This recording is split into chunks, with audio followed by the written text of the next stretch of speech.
नन्दनाय च नन्दगोपकुमाराय गोविन्दाय नमो नमः। कृष्णाय वासुदेवाय देवकीनन्दन।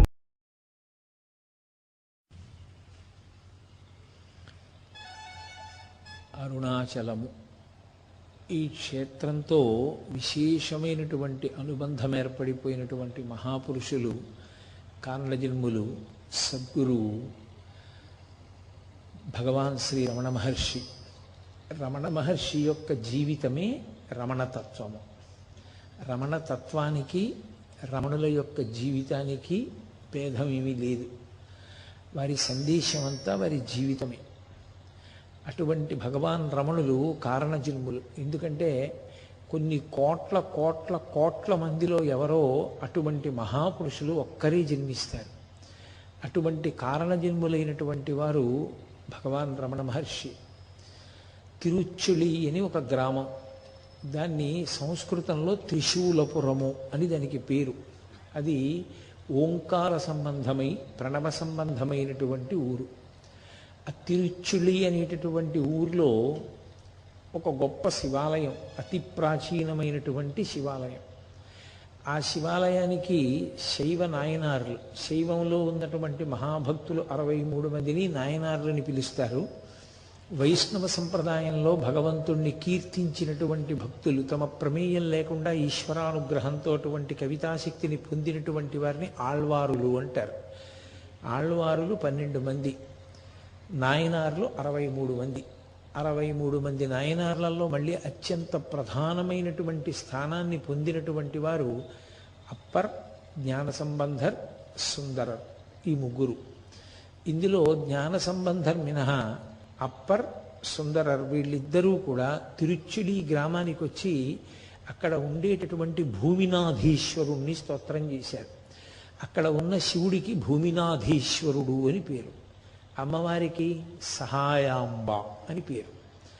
భూమినాధీశ్వరుడు అంటే ఇంకొక మాటలో చెప్పాలి అంటే కంచి ఏకాంబరేశ్వరుడు, భూమికి నాథుడు, క్షితిమూర్తి. పరమశివుని యొక్క అష్టమూర్తి తత్వంలో శర్వాయ నమః అని పిలుస్తాం. ఏది పుట్టినా భూమిలోంచే పుట్టాలి. అసలు భూమికి ఉన్నటువంటి గొప్ప గుణం ఏది అంటే వాసన. వాసన తన్మాత్రల్ని చెప్పినప్పుడు పంచభూతాల్లో పృథివికి చెప్తారు. అలా ఆ తిరుచుళి గ్రామంలో వేయించేసి ఉన్నటువంటి మహానుభావుడు ఆ భూమినాధీశ్వరుడు, ఆయన భార్య సహాయాంబ పరదేవత. వాళ్ళిద్దరి యొక్క అనుగ్రహ స్వరూపంగా ఆ గ్రామంలో జన్మించినటువంటి వారు భగవాన్ శ్రీ రమణ మహర్షి. అక్కడ ఒక స్మార్త కుటుంబం ఒకటి ఉండేది. వాళ్ళు ఆపస్తంభ సూత్రులు. వాసిష్ఠ, శక్తి, పరాశర, త్రయాఋషీయ ప్రవరాన్వితమైనటువంటి ఆపస్తంభ సూత్ర కుటుంబం ఆ కుటుంబం. ఆ కుటుంబంలో ఒక చిత్రం జరిగింది. ఆ కుటుంబంలో ఒకానొకప్పుడు ఒక పరివ్రాజకుడు భిక్షకొచ్చాడు. భిక్షకొచ్చి ఇంటి ముందు నించున్నాడు. ఆ కుటుంబం వారు ఆయనకి భిక్ష ఇవ్వలేదు సరికదా, ఆయనది పట్ల ఏదో కొద్దిగా చీకాకుగా ప్రవర్తించారు. ఆయన వెళ్ళిపోతూ ఒక మాట అన్నాడు. చాలా చులకన చేసి మాట్లాడారు పరివ్రాజకుణ్ణి. భిక్ష పెట్టడానికి మీరు అంగీకరించలేదు. ఒక గృహస్థు యొక్క ప్రధాన ధర్మం బ్రహ్మచారికి, పరివ్రాజకునకు, సన్యాసికి భిక్ష పెట్టడం. మీరు భిక్ష పెట్టకపోగా చిన్నతనం చేసి మాట్లాడారు కాబట్టి ఇక నుంచి మీ ఇంట్లో 3 తరాల పాటు ప్రతి తరంలోనూ ఒక వ్యక్తి సన్యసించుగాక అని వెళ్ళిపోయాడు. బహుశः దాని ప్రభావమేమో ఆ తరువాత పుట్టినటువంటి వారు అన్నదమ్ములు వెంకటేశ్వర అయ్యర్ అని పెద్ద ఆయన, ఆయన తమ్ముడు సుందర అయ్యర్, 3వ ఆయన సుబ్బ అయ్యర్, 4వ ఆయన చాలా చిత్రమైనటువంటి పేరు నెల్లియప్ప అయ్యర్ అని 4. ఈ 4లో పెద్దవారైనటువంటి వెంకటేశ్వర అయ్యర్ గారు ఒకానొక సందర్భంలో తిరుప్పకుండ్రం క్షేత్రానికి వెళ్ళారు. అప్పటికి ఆయనకి ఏం పెద్ద వయసు అయిపోలేదు, కేవలం 18 సంవత్సరాల వయస్సు. ఆయన తిరుప్పకుండ్రం క్షేత్రానికి వెళ్ళి అకస్మాత్తుగా ఆయనకి వైరాగ్యం కలిగి, వైరాగ్యం అంటే అలాగే రావాలి, వైరాగ్యం అంటే బొట్టుగా రాదు. రామకృష్ణ పరమహంస చెప్పినట్టు వైరాగ్యం అంటూ వస్తే ఒక్కసారే వస్తుంది పూర్ణంగా. ఆ అలా రాకపోతే అది వచ్చిపోయే వైరాగ్యం తప్ప నిజమైన వైరాగ్యం కాదు. శ్మశాన వైరాగ్యం, ప్రసూతి వైరాగ్యం అంటారు, అటువంటి వైరాగ్యం ఆ వైరాగ్యం. కాబట్టి ఆయనకి అకస్మాత్తుగా తిరుప్పకుండ్రంలో వైరాగ్యం వచ్చింది. వచ్చి ఆయన సన్యాసం తీసుకున్నారు. సన్యాసం తీసుకుని ఆయన ఒక చిత్రమైన పని చేస్తుండేవారు. చిదంబర క్షేత్రానికి వెళ్ళిపోయి ఉండిపోయారు. ఉండిపోయి చిదంబరం క్షేత్రంలో ఎవరు ప్రదక్షిణం చేశారో వాళ్ళ కాళ్ళకి గుండు ముళ్ళని గుచ్చుకుంటూ ఉంటాయి.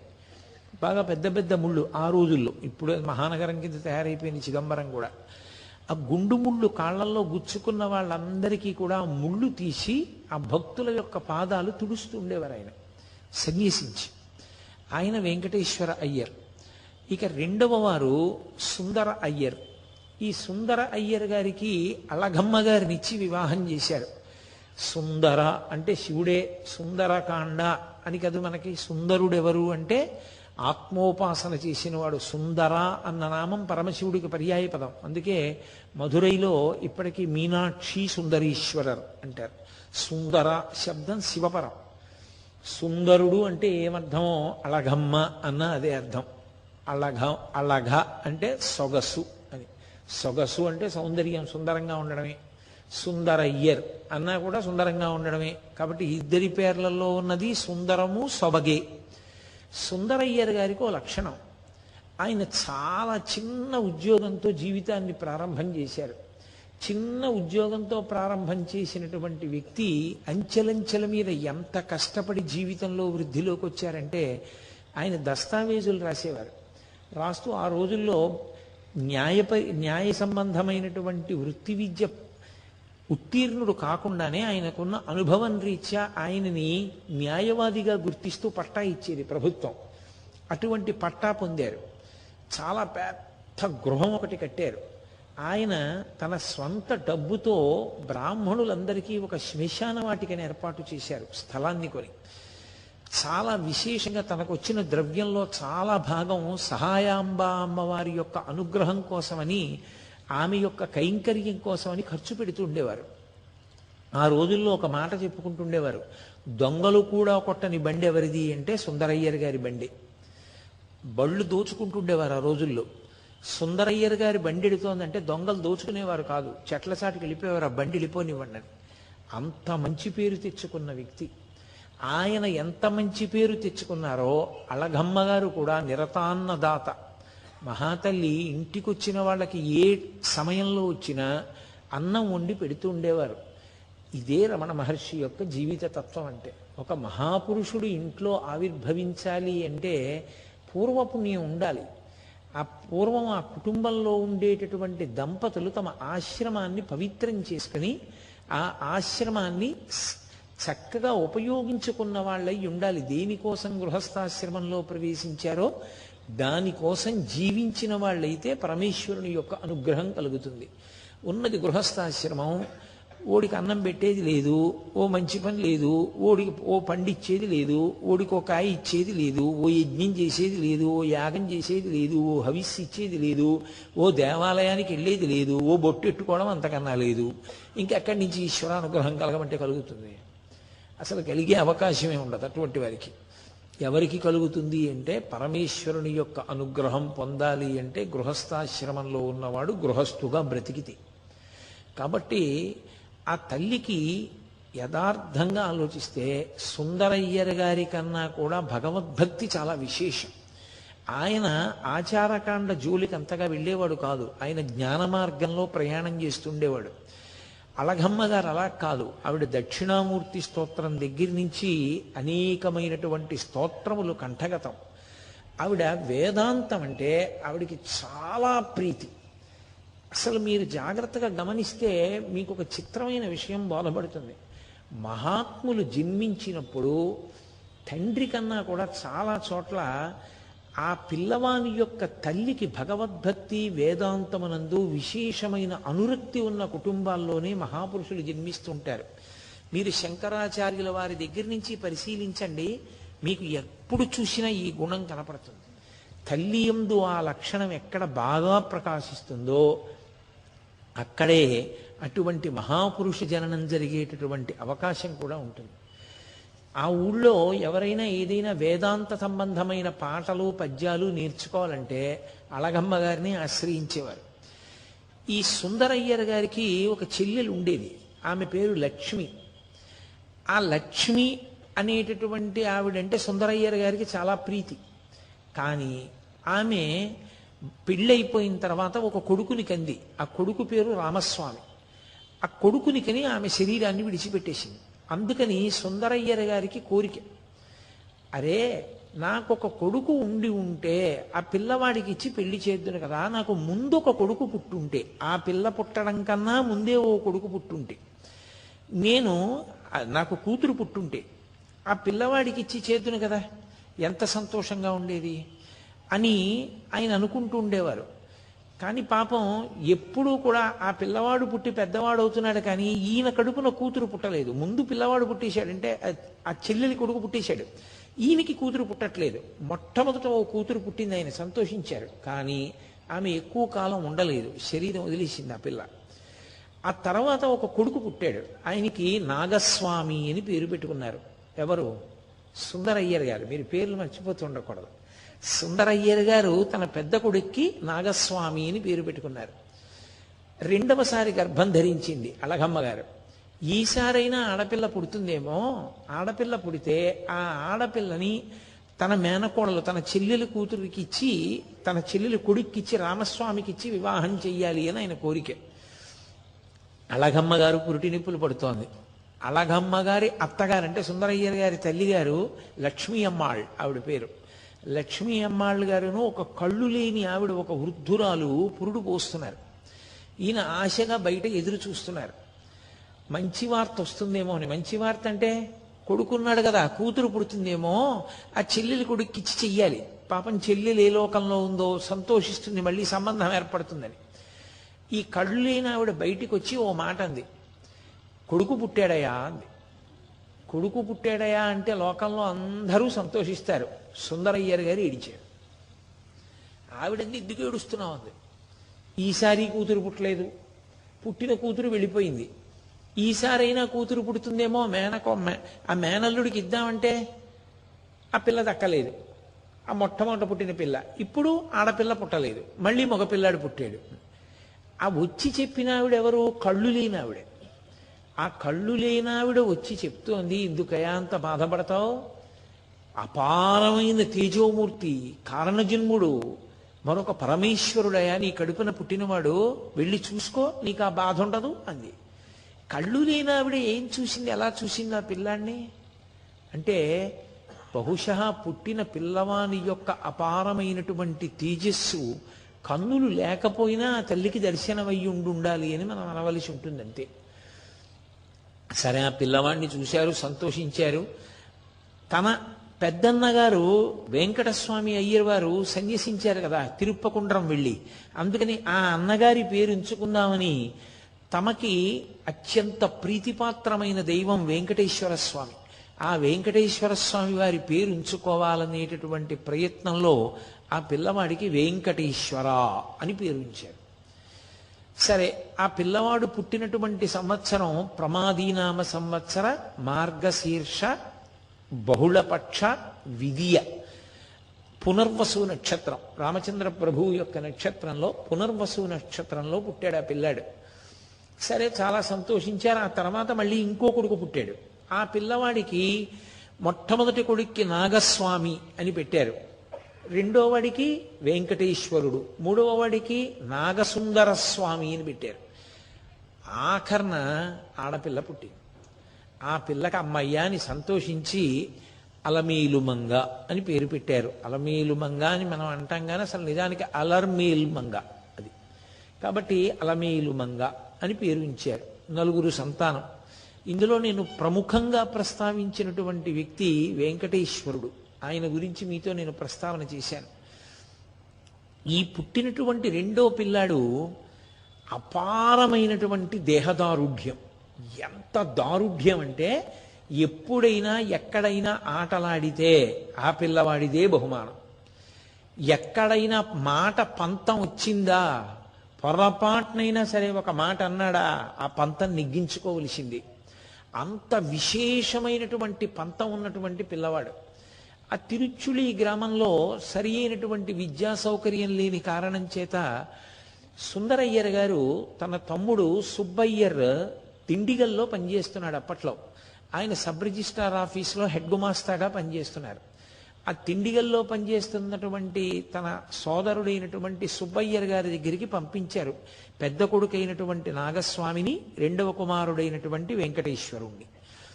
మీరు పేర్లు జాగ్రత్తగానే పట్టుకోగలరు అనుకుంటున్నాను నేను. ఆ ఇద్దరు కొడుకులు పినతండ్రి గారైన సుబ్బయ్యర్ గారి దగ్గరికి వెళ్ళారు. వెళ్ళి అక్కడ చదువుకుంటున్నారు. వాళ్ళు చదువుకుంటున్న రోజుల్లో ఒక విచిత్రం జరిగింది. ఈ వెంకటేశ్వరుడు అన్న పిల్లవాడు ఉన్నాడే, సుందరయ్యర్ గారి రెండో కొడుకు, ఇతను ఎటువంటి నిద్రపోయేవాడంటే అసలు అటువంటి నిద్ర ఇక ప్రపంచంలో ఎవరికీ ఉండదు. అంత ముద్దు నిద్ర. అతను నిద్ర లేచి ఉండగా ఆటలాడితే ప్రతి ఆటలోనూ గెలుస్తాడు, ఎవరినైనా కొట్టగలడు. అందుకని పిల్లలకు ఆయన అంటే చాలా కక్ష ఉండేది. ఈ కక్ష ఉన్న పిల్లలు ఏం చేసేవారంటే ఆయన నిద్రపోయినప్పుడు బాగా నిద్రపోయడం చూసి రెండు చేతులతో పట్టి పైకెత్తి నడిపించి తీసుకెడుతుండేవారు. ఇంట్లోంచి నిశ్శబ్దంగా తీసుకెళ్ళిపోయి దూరంగా ఎక్కడో ఏ ఏటి ఒడ్డునో పడుకోబెట్టి అందరూ కర్రలు తీసుకొచ్చి కొట్టేసి చేతులతో గుద్దేసేవారు, ఒళ్ళంతా గిల్లేసేవారు. ఆయనకి తెలివి వచ్చేది కాదు. ఆయన్ని మళ్ళీ రెండు చంకల కింద చేతులు వేసి మళ్ళీ నడిపించుకుంటూ తీసుకొచ్చి ఇంట్లో పడుకోబెట్టేసేవాడు. ఆయన మరునాడు ఉదయం నిద్రలేచి యథాప్రకారంగా పాఠశాలకు వెళ్ళిపోయేవాడు. వెళ్ళిపోయి ఒంటి మీద ఎక్కడో ఆ గిల్లులు చూసుకుని ఏమిటివన్నీ అని అడిగితే పక్క పిల్లలు చెప్పేవారు, మేమే నిన్ను గుద్దేశాన్ని తీసుకెళ్ళని. ఆయనకు అప్పుడు తెలిసేది వాళ్ళు గుద్దారు గిల్లారు అని. అసలు అప్పటి వరకు ఆయనకి తెలిసేది కాదు. అసలు గమ్మత్తంతా అక్కడుంది. అసలు శరీరం నిద్రలోకి వెళ్ళిపోయిన తర్వాత ఏం జరిగినా తెలుసుకోలేనటువంటి బండతనాన్ని శరీరం పొందడం ప్రారంభించింది అంటే అది సామాన్యమైన నిద్ర కాదు. ఆ పిల్లవాడికి తన ప్రమేయం లేకుండా తనకి తెలియకుండానే సమాధి స్థితిలోకి వెళ్ళేటటువంటి లక్షణం. ఆ సమాధి స్థితిలో ఉండగా శరీరం ఎంత బడలిపోయినా, అసలు శరీరం ఏమైపోయినా దాంతో సంబంధం లేకుండా ఉండగలిగినటువంటి స్థితి బాల్యంలోనే పొటమరించే. ఇప్పుడు నాకు చెప్పండి రమణతత్వం ఏమిటో. రమణ మహర్షి యొక్క తత్వం ఏమి అని నన్ను అడిగారనుకోండి, నేనేం చెప్పవలసి ఉంటుందంటే కొన్ని కోట్ల జన్మల పాటు సాధన చేసి చేసి చేసి చేసి చేసి చేసి శరీరం విడిచిపెట్టేసినటువంటి వ్యక్తికి పరమేశ్వరుడు ఇది చిట్ట చివరి జన్మ, నువ్వు ప్రారంధం అనుభవించడానికి ఆఖరిసారి వెడుతున్నావు అని నిర్ణయం చేసి పంపినప్పుడు ఆయన భవిష్యత్ జీవితాన్ని దృష్టిలో పెట్టుకుని ఆయనకు ఒక అపూర్వమైన శక్తిని కల్పించి పంపాడు. ఇది మీకు ప్రారంభంలో వినడానికి చాలా విచిత్రమైన విషయంలా అనిపిస్తుంది. అదేమిటి అంత కొట్టినా తెలివి రాకపోవడం ఏమిటి అని. ఎంత తెలివిరాని స్థితిలో ఉండేవారంటే ఆ సుబ్బయ్యర్ గారికి ఒక కొడుకు ఉండేవాడు, అతని పేరు శ్రీనివాస అయ్యర్. ఆ శ్రీనివాస అయ్యర్ పుట్టినరోజు జరిగింది ఒకప్పుడు. అన్నగారి కొడుకులు కదూ, నాగస్వామిని ఈ వెంకటేశ్వరుడును. వీళ్లతో సమానంగా పెంచేది మహాతల్లి శేషయ్యర్ గారి భార్య. తన్న కొడుకు పుట్టినరోజు వచ్చింది. వాళ్ళు ఇతను తొందరగా పడుకునేవాడు వెంకటేశ్వరుడు. వాళ్ళు అన్నారు, మేము చీకటి పడిందిరా దేవాలయానికి వెడతాం, వెళ్ళి దేవాలయంలో దర్శనం చేసుకుని భగవతికి నమస్కారం చేసుకుని వస్తాం, నువ్వు ఇంట్లో పడుకో, మేము వచ్చి తలుపు కొట్టాక తలుపు తీయన్నారు. అలాగేనన్నాడు. వాళ్ళు వెళ్ళిపోయారు గుడికి. ఈయన తలుపులన్నీ వేసేసుకుని పడుకుని నిద్రపోయాడు. ఎంతసేపు ఉంటారండి గుడికి వెళ్ళిన వాళ్ళు? ఒక గంటో గంటన్నరో గడిపారు, వచ్చేసారు. వచ్చి తలుపులు కొట్టారు, తీయలేదు. గోడలు ఎక్కారు, కిటికీలు కొట్టారు, పెద్ద పెద్ద దొంగలు తీసుకొచ్చారు, దొంగలతో తలుపులు కొట్టారు. వీధిలో వాళ్ళందరూ వచ్చేసారు, ఊళ్ళో వాళ్ళందరూ వచ్చేసారు, పెద్ద పెద్ద కేకలేశారు, డప్పులు కొట్టారు, అరుపులు అరిచారు, లేవలేదు. ఆఖరికి ఒక వ్యక్తి ఇంటి గోడ దూకి లోపలికి వెళ్ళాడు. లోపలికెళ్ళి ఈ పిల్లవాడు పడుకుని నిద్రపోతున్నటువంటి గది తలుపు తీయాలి, తాళం వేసుకున్నాడు, బయట వేసి పడుకున్నాడు. ఈ తాళం తీయడానికి లేస్తే కదూ ఎంత అరిచినా, ఆ తలుపు సందులోంచి కర్ర పెట్టి కొట్టినా లేవట్లేదు. చాలామంది అనుకున్నారు ఆ ఊళ్ళో వాళ్ళు, ఆ పిల్లాడికి ఏదో జరగరాని ప్రమాదం ఏదో జరిగిపోయింది అనుకున్నారు. మారు తాళం చెవులు తీసుకొచ్చారు. మొత్తం మీద ఏదో ఒక తాళం చెవికి ఆ తాళం ఊడింది. లోపలికి వెళ్ళారు. ఈ పిల్లవాడు శుభ్రంగా ఊపిరి తీస్తున్నాడు, పడుకున్నాడు. ఏమిటి వీడు లేవడు, దొంగ నిద్రేమోనని అందరూ కలిసి కొట్టేశాడు. అందరూ కలిపి గిల్లేశారు, రక్కేశారు, ఎత్తి పడేశారు. వాడు నిద్ర లేవలేదు. వాడు ఎప్పుడో తనంత తాను తెలివి వచ్చింది ఆ పిల్లాడికి. వచ్చి వాడు అన్నాడు, కొన్ని గంటలు అయిపోయిన తర్వాత ఎందుకున్నారు మీ అందరూ నా చుట్టూ అని అడిగాడు. ఎందుకున్నారు ఏమిట్రా, నువ్వు నిద్రపోయావా, అసలు ఏమైపోయావురా, ఇది ఎక్కడ ప్రారంధం రా, ఇంతమంది వచ్చి గోడ దూకి దొంగతాళంతో తలుపు తీసి మారుతాళంతో లోపలికి వచ్చి కొట్టి గిల్లి రక్కి చేసిన నిద్ర లేవా, ఏమిట్రా నీకు నిద్ర అని అడిగారు. ఆయన అన్నాడు, నాకు అలాగే నిద్ర పట్టేస్తుంది, నాకు తెలియదు, పడుకుంటే అలాగే నిద్ర పడుతుంది అన్నాడు.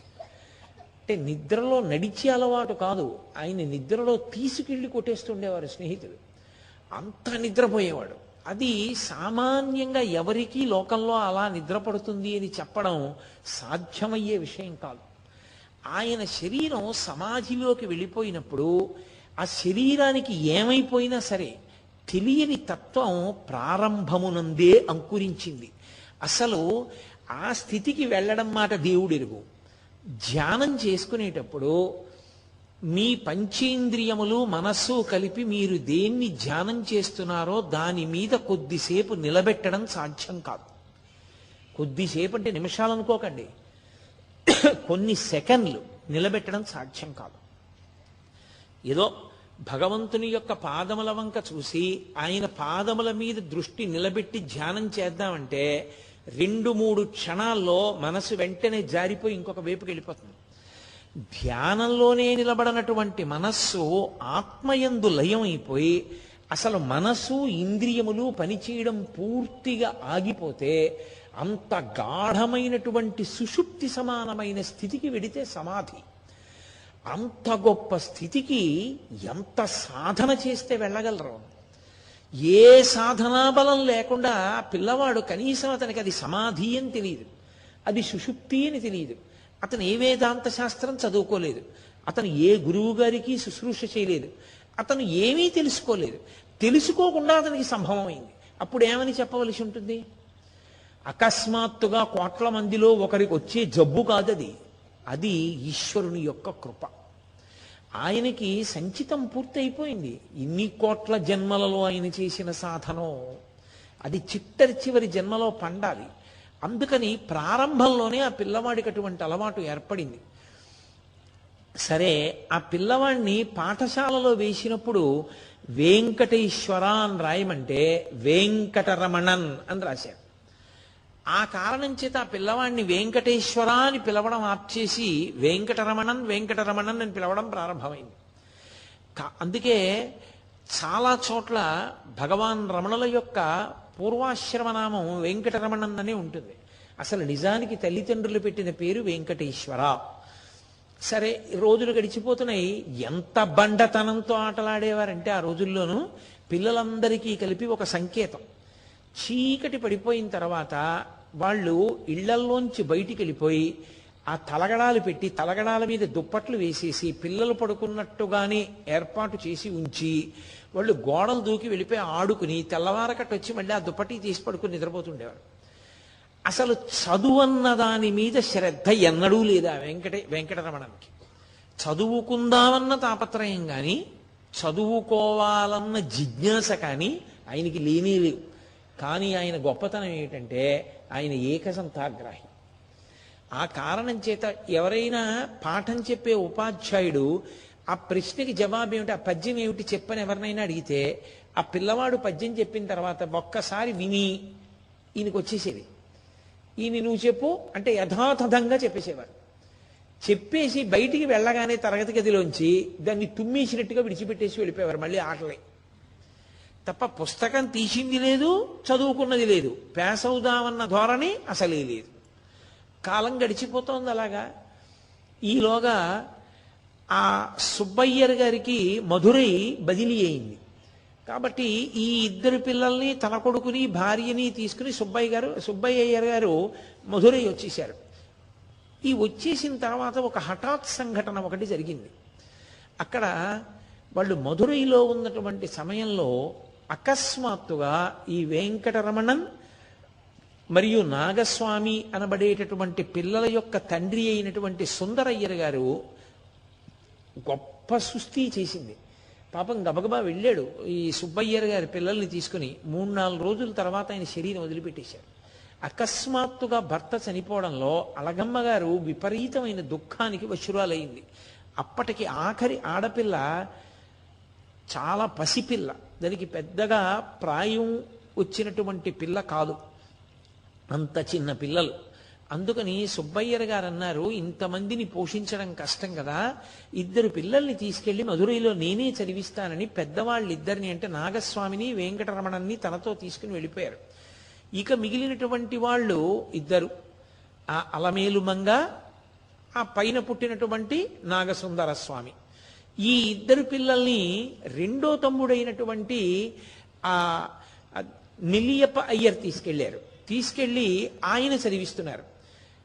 వీళ్ళు ఉండడం మాత్రం కొంతకాలం తిరుచులిలోనే ఉన్నారు అలగమ్మ గారు వాళ్ళును.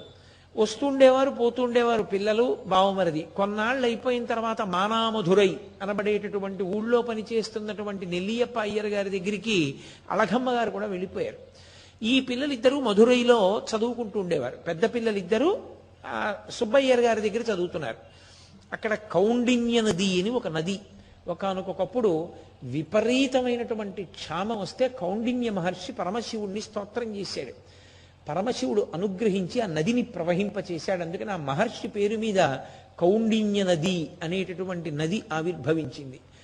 అక్కడ ఈ పిల్లలందరూ రాత్రి వేళ అయ్యేటప్పటికీ సంకేతం వాళ్ళకి వైఘై నది ఇసుక తిన్నెలు ఉండేవి. ఈ పిల్లలు రాత్రి నిద్ర లేచి నేను వైఘై ఇసుక తీరంలో ఉన్నాను అని చెప్పడానికి ఒక్కొక్క పిల్లాడికి గుర్తుగా ఒక్కొక్క రాయి పెట్టుకున్నారు. ఆ రాయి తీసుకొచ్చి దేవాలయం యొక్క తలుపు దగ్గర పెట్టి వెళ్ళిపోయేవారు. ఒక్కొక్కడు రాత్రి నిద్ర లేవడం, గోడ దూకి రావడం, ఓ 2 తలగడాలు పెట్టడం, దుప్పటి పెట్టేయడం, వచ్చి రాళ్ళు చూసుకోవడం, ఆ రాళ్ళని బట్టి గుర్తుపట్టేవారు. ఫలానా వాడు వచ్చాడు, ఫలానా వాడు వచ్చాడు, ఫలానా వాడు వచ్చాడు, ఇప్పటికే వైఘై తీరంలో ఉన్నాడని. వీళ్ళందరూ అక్కడ ఎన్ని రాళ్ళు ఉన్నాయో అంతమంది పిల్లలు వైఘై తీరంలో ఉన్నారని గుర్తు. వీళ్ళందరూ ఇళ్లలో లేరు, పడుకున్నారని తల్లిదండ్రులు అనుకుంటున్నారు. వీళ్ళు రాత్రి వేళ వైఘై నదిలో దూకి బాగా వరదలలో ఉన్నటువంటి నదిలో ఈత కొట్టేవారు కటిక చీకట్లో. ఆ కటిక చీకట్లో చంద్రుని యొక్క వెన్నెల కాంతులలో ఇసుక తిన్నెల మీద ఆటలాడుకునేవారు. నేను ఇంత స్పష్టంగా ఇంత వివరంగా మీతో ఎందుకు చెప్తున్నానో తెలుసా? మీరు పట్టుకోవాలి ఒక విషయాన్ని. వీటన్నిటికీ కూడా ప్రధాన పాత్ర ఎవరు అంటే ఈ వెంకటరమణంది. అంటే ఆ పిల్లవాడికి అసలు భగవత్ సంబంధం ఏమైనా ఉందా? ఎక్కడైనా అతను పెరిగి పెద్దవాడవుతున్నప్పుడు ఎక్కడా అసలు భగవత్ సంబంధం అన్న మాటే లేదు ఆ పిల్లాడికి. ఏదో నియమంగా అతనికి గర్భాష్టమంలో చేశారు ఉపనయనం. గర్భాష్టమంలో ఉపనయనం చేశారని నియమంగా సంధ్యావందనం చేశాడు, ప్రతి పూట సహస్ర గాయత్రి చేశాడు, అలా ఏం లేదు. అతని అనురక్తి చదువు మీద కూడా లేదు. అతని అనురక్తి ఉపాధ్యాయుల్ని గౌరవిద్దాం అటువంటి దాని మీద కూడా లేదు. అతని అనురక్తి అంతా ఆటలే. అప్పటికి కాలం సంతోషంగా గడిచిపోతే చాలు. భవిష్యత్తులో పరీక్ష తప్పితే జీవితం ఏమైపోతుంది? అవతల తండ్రి గారు లేరు, అదేం లేదు, ఆడుకుంటూ ఉండేవాడు. ఇంత కర్తవ్యతానిష్ట లేనటువంటి వ్యక్తి యావత్ ప్రపంచం విస్తుపోయేటటువంటి ఒక మహాయోగి అవుతాడని ఎవరైనా అనుకోగలరా?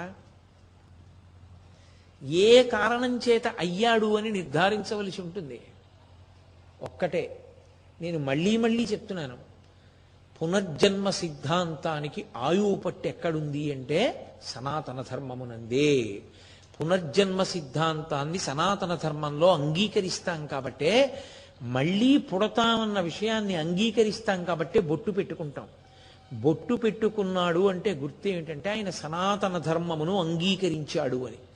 సనాతన ధర్మమును అంగీకరించని వాడు అని గుర్తు ఏమిటంటే ముఖాన బొట్టు ఉండదు.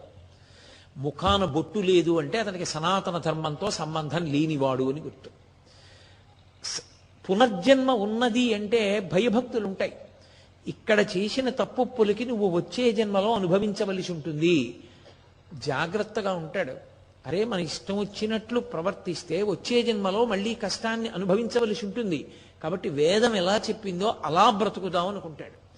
కాబట్టి ఈ పిల్లవాడు ఎంతసేపు ఆటలాడుకుంటూ గడిపేటటువంటి మనస్తత్వం ఉన్నటువంటి వ్యక్తి. అది కూడా చాలా చిత్ర విచిత్రంగా రాత్రి వేళ ఇంత తెంపరితనంతో ఆటలాడేవారు. అటువంటి పిల్లవాడి జీవితంలో ఒక ఆశ్చర్యకరమైన సందర్భం కలిగింది. ఒక రోజున ఆయన పాఠశాలకు వెళ్ళిపోతున్నాడు. పాఠశాలకు వెళ్ళిపోతుంటే ఒక ఆయన ఎదురు వచ్చాడు. ఆయన పేరు రామస్వామి అయ్యర్. ఈ పిల్లవాడు ఆయనకి నమస్కారం చేశానాడు. ఎక్కడి నుంచి వస్తున్నారని అడిగాడు. అరుణాచలం నుంచి వస్తున్నాను అన్నారు. ఆ పిల్లవాడు అంతకుముందు అరుణాచలం అన్న పేరు వినలేదు అని మీరు అనుకుంటే పొరపాటు. ఆయనకి తెలుసు అరుణాచలం గురించి. అరుణాచలం అని ఒక క్షేత్రం ఉందని, అరుణాచల క్షేత్రంలో పరమేశ్వరుడు 4 రూపాలతో ఉన్నాడని, 1 కొండగా, 2 లోపల ఉన్న సిద్ధపురుషుడిగా, 3 అక్కడ ఉన్నటువంటి అరుణాచలేశ్వరుడు అనబడేటటువంటి పేరుతో ఉన్నటువంటి శివలింగంగా, 4 అక్కడే ఉన్నటువంటి అగ్నిలింగంగా, 4గా ఉన్నాడు అన్న విషయం ఆయనకి స్పష్టంగా తెలుసు. అయినా ఆ పిల్లవాడు ఆ రోజున అకస్మాత్తుగా ఆగి అన్నాడు, అరుణాచలమా ఎక్కడుంది అన్నాడు. ఆ రోజున మాత్రం ఆ పిల్లవాడికి ఆ పేరు వినగానే లోపల ఒక్కసారి ఏదో పెద్ద కాంతి ప్రవహించినట్టయింది. ఆ రామస్వామి అయ్యర్ ఆయన అన్నారు, ఏమిరా అరుణాచలం పేరే వినలేదా? తిరువణ్ణామలైరా, తిరువణ్ణామలైకే అరుణాచలం అని పేరు. ఎందుచేత అంటే ద్రవిడ దేశంలో మీరు సంస్కృత నామాన్ని ప్రయోగిస్తే చాలా చోట్ల గుర్తుపట్టరు. మీరు ఇప్పటికీ శ్రీరంగం వెళ్ళి జంబుకేశ్వరం ఎక్కడండి అని అడిగారు అనుకోండి, జంబుకేశ్వరం ఏమిటని అడుగుతారు. అదే మీరు తిరువాణక్కోయిల్ ఎక్కడా అని అడగండి, వాళ్ళు వెంటనే చెప్తారు ఇక్కడే ఆటోలో వెళ్ళిపోవచ్చు అని చెప్తారు. అందుకని ఆయన అన్నాడు, అరుణాచలమా, అది తిరువణ్ణామలైరా, తిరువణ్ణామలై తెలీదు అన్నాడు. అంతే, ఏం జరిగిందో తెలియదు. ఆయన ఆ మాట విన్నాడంతే. ఆ పిల్లాడు అరుణాచలం ఈ మాట విన్నాడు అంతే. ఆనాటి నుండి పిల్లవాడు స్తబ్దుగా అయిపోయాడు.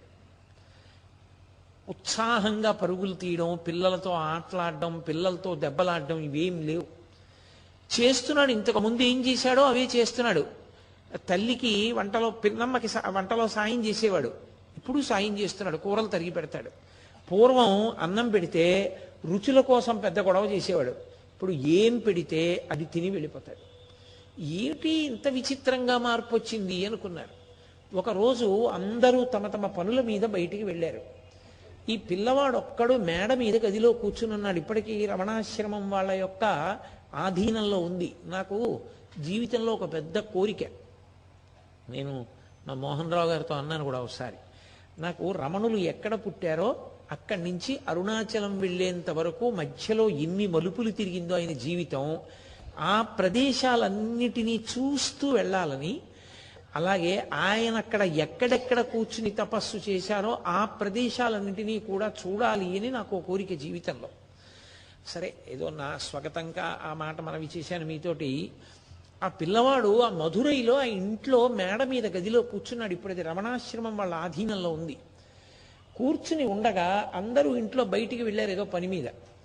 అకస్మాత్తుగా పిల్లవాడికి నేను చనిపోతున్నాను అనిపించింది.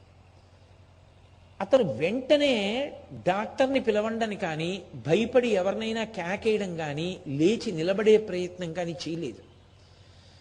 చచ్చిపోవడం అంటే ఏంటి, అసలు ఏం జరుగుతుంది చూడాలనుకున్నాడు.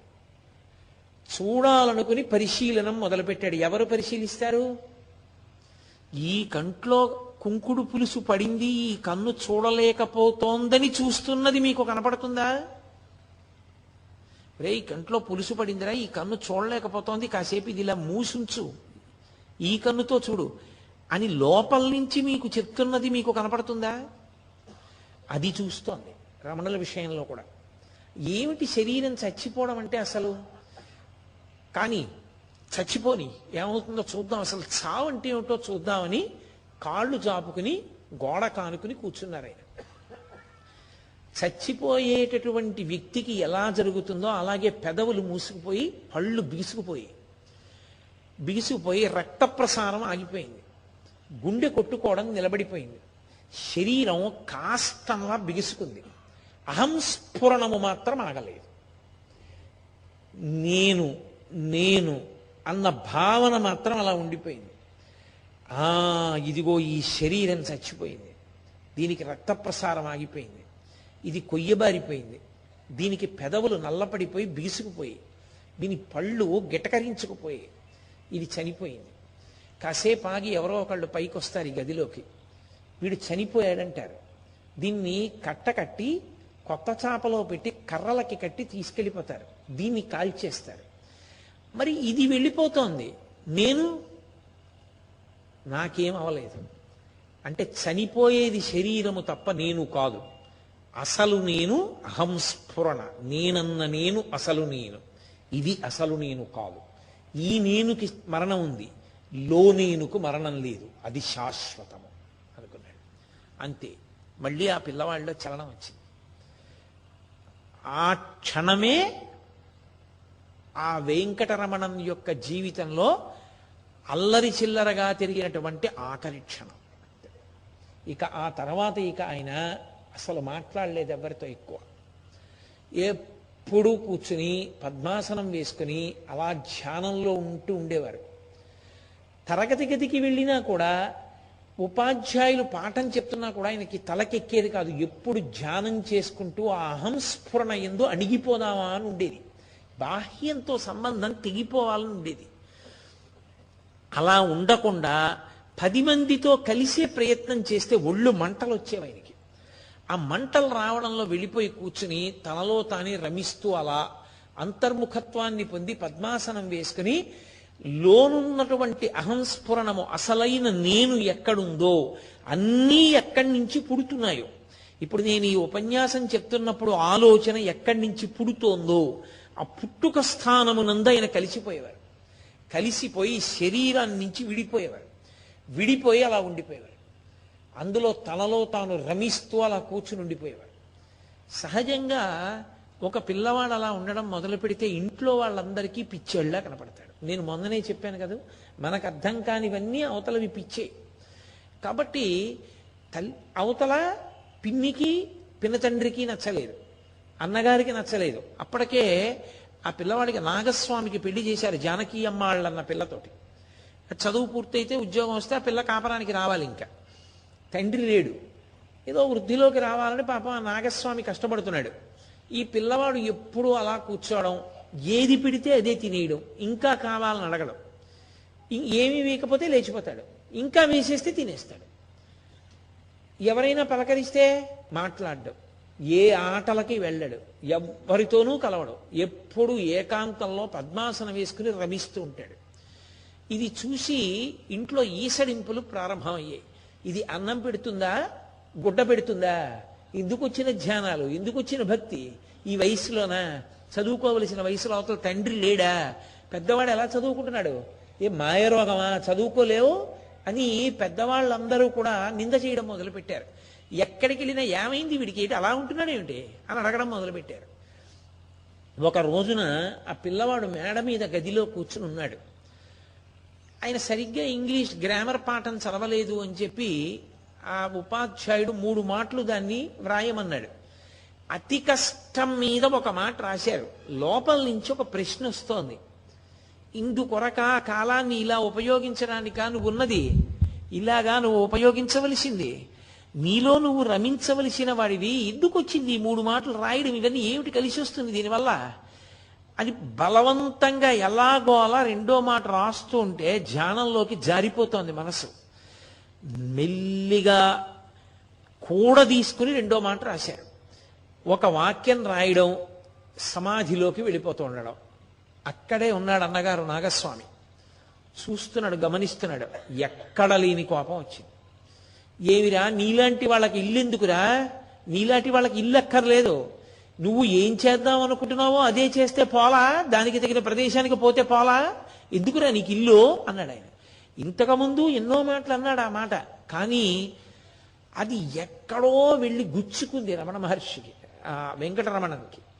నిజమే, నాకు ఇల్లెందుకు, నాకు ఏది కావాలో దాన్ని పొందడానికి వీలైన ప్రదేశం నాకు కావాలి, నాకు ఇల్లు అనవసరం, నాకు ఈ బంధువులు, ఈ సమాజం, వీటి మధ్య నేను ఉండవలసిన ప్రదేశం కాదు, నేను వెళ్ళిపోవాలి. నిజమే, ఇది నా తండ్రి మాట అనుకుని అకస్మాత్తుగా లేచి నిలబడ్డాడు. ఎక్కడికి వెడుతున్నావు అన్నాడు అన్నగారు. వెంటనే ఆ పిల్లవాడు అబద్ధం చెప్పాడు. ఇవాళ ఏదో ప్రైవేట్ క్లాస్ పెట్టారు, అదనపు తరగతులు నిర్వహిస్తున్నారు, కాబట్టి దానికి వెళ్ళాలి, వెడుతున్నాను పాఠశాలకన్నాడు.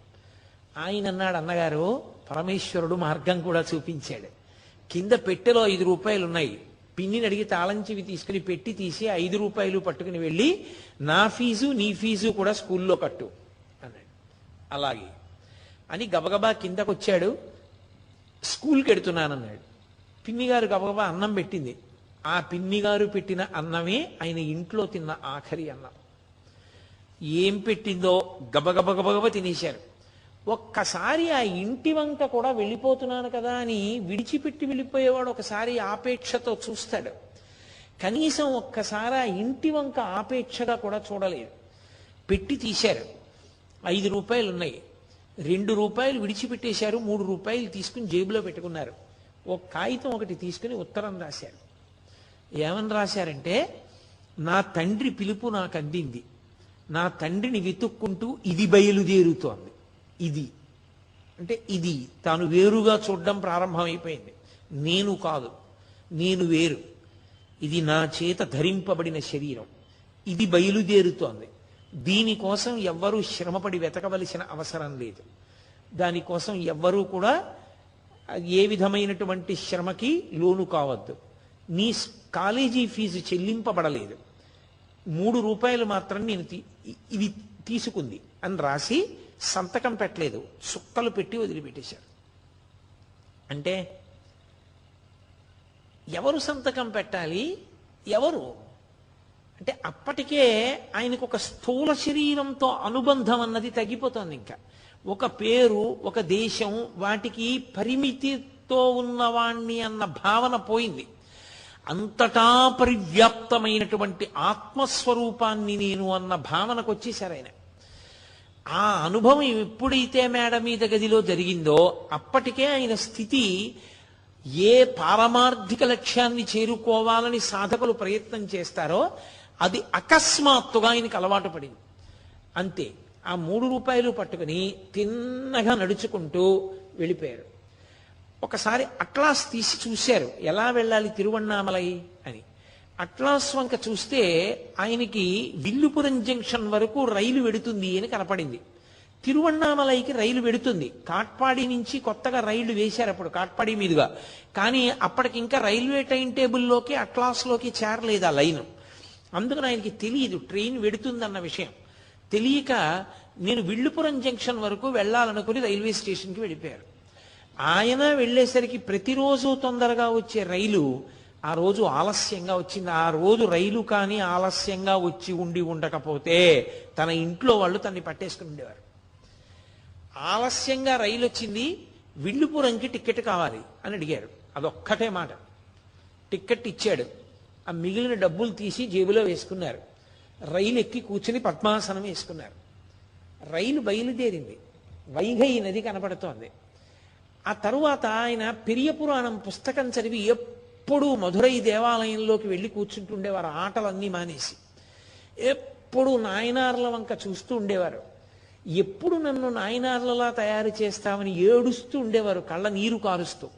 దేవాలయం వంక చూడలేదు, ఊరి వంక చూడలేదు, తను ఆడుకున్న ఆట స్థలాల వంక చూడలేదు, వైఘై నది వంక చూడలేదు. రైలు ఎక్కుతూనే పద్మాసనం వేసుకుని ధ్యానంలోకి వెళ్ళిపోయి సమాధి స్థితిలోకి వెళ్ళిపోయి కూర్చున్నారు. అదే పెట్టెలోకి ఒక మౌల్వి కూడా ఎక్కాడు.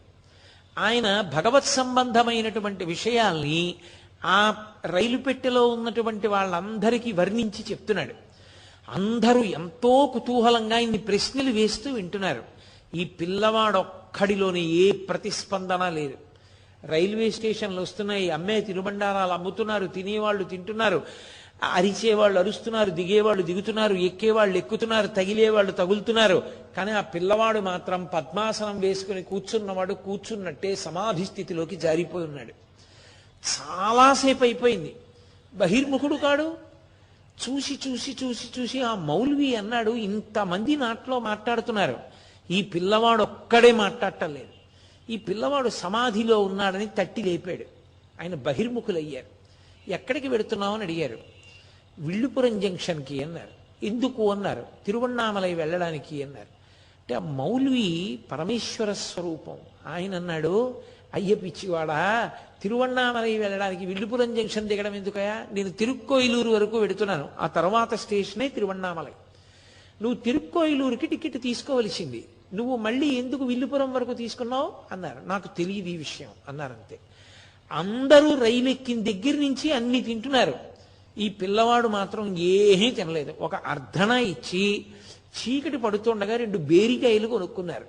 కొనుక్కుని అది కూడా ఓ బేరికాయ కొరికారంతే. ఆయనకి ఆకలి తీరిపోయినట్టు అనిపించింది. ఇది సాధారణంగా సమాధి స్థితిలోకి తరచుగా ప్రవేశించేటటువంటి వ్యక్తులకు ఉండేటటువంటి లక్షణం. వాళ్ళు బహిర్ముఖులైనప్పుడు పిచ్చి ఆకలేసేసినట్లుగా ఉంటుంది వాళ్ళకి. వాళ్ళు నిజంగా భోజనానికి కూర్చుంటే వాళ్ళు తినవలసి వస్తే వాళ్ళు నిజంగా 2 పిడచలు తిందామనుకునే వేళటికి మళ్ళీ జారిపోతుంటుంది సమాధిలోకి. అందుకని వాళ్ళకి ఆహారం మీద ఏమి మక్కువ ఉండదు. కాబట్టి ఆయన 2 బేరికాయలు కొనుక్కుని 1 బేరికాయ మాత్రం కొద్దిగా ముక్క కొరికారు. కొరికి పక్కన పెట్టి మళ్ళీ సమాధిలోకి వెళ్ళిపోయారు. విల్లుపురం జంక్షన్ వచ్చింది, ఆయన దిగుతూ చూశారు, ఆ మౌల్వి కనపడలేదు. దిగారు, తెల్లవారుజాము సమయానికి విల్లుపురంలో దిగారు. దిగి అక్కడి నుంచి ఆకలేసినట్లుగా అనిపించింది. తిన్నగా నడుచుకుంటూ ఒక పూటకోళ్ళవాని దగ్గరికి వెళ్ళారు. భోజనం పెడతావా అని అడిగారు. అంతే. ఆయన అన్నాడు, ఇప్పుడు పెట్టరు, మధ్యాహ్నం పెడతారు అన్నాడు. చూశారు, ఉదయం అయింది. అంత అడ్డసిపోయిన పిల్లాడు. ఎప్పుడో ఇంటి దగ్గర మధురైలో బయలుదేరినప్పుడు పినతల్లి పెట్టినటువంటి అన్నం మధ్యలో తిన్న 1 బేరికాయ ముక్క, అది కూడా. సరే మధ్యాహ్నం కదా భోజనం పెడతారు అన్నారు. మళ్ళీ పద్మాసనం వేసుకుని సమాధిలోకి వెళ్ళిపోయారు. పొద్దున్న 6 గంటల సమయంలో సమాధిలోకి వెళ్ళిపోయిన వ్యక్తిని ఆ పూటకోళ్ళవాడు అలా చూస్తూనే ఉన్నాడు. పూటకోళ్ళవాడంటే ఒక హోటల్ అనుకోండి. చూస్తూనే ఉన్నాడు, ఏంటి ఈ పిల్లవాడని. ఏమి కదలిక లేదు, నిశ్చలంగా ఉన్నారు. నల్లటి జుత్తు, తెల్లటి కాంతి, మెరిసిపోతున్నాడు పిల్లాడు. తనలో తానే రమిస్తూ అలాగే ఉన్నాడు. ఏమి అంగుళం కదలిక కూడా లేదు. మధ్యాహ్నం అందరూ వచ్చి భోజనం చేసి వెళ్ళిపోతున్నారు. పొద్దున్న వచ్చి భోజనం అడిగిన పిల్లాడు, ఇంతమంది వచ్చారు, భోజనాలు చేస్తున్నారు, వడ్డిస్తున్నారు, పదార్థాల వాసనలు వస్తున్నాయి, తింటున్నారు, మాట్లాడుతున్నారు, వెళ్ళిపోతున్నారు. అతను అలాగే ఉన్నాడు సమాధిలో. ఈయన వెళ్ళి లేపాడు. భోజనం చేస్తానని అడిగావు కదా, చేస్తావా అన్నారు. చేస్తాను అన్నారు. ఎంతుంది డబ్బు నీ దగ్గర అని అడిగారు. ఆయన దగ్గర ఏదో 2 అణాల పైచిలుకు ద్రవ్యం ఉంది అప్పటికి. నా దగ్గర ఇంత డబ్బు ఉంది అన్నారు. డబ్బు వద్దులే, భోజనం చెయ్యి అన్నారు. ఏదో కతికినట్టుగా కొన్ని మెతుకులు తిని మళ్ళీ రైల్వే స్టేషన్కి వెళ్ళిపోయారు. వెళ్ళిపోయి మళ్ళీ సమాధిలోకి ప్రవేశించి కూర్చున్నారు.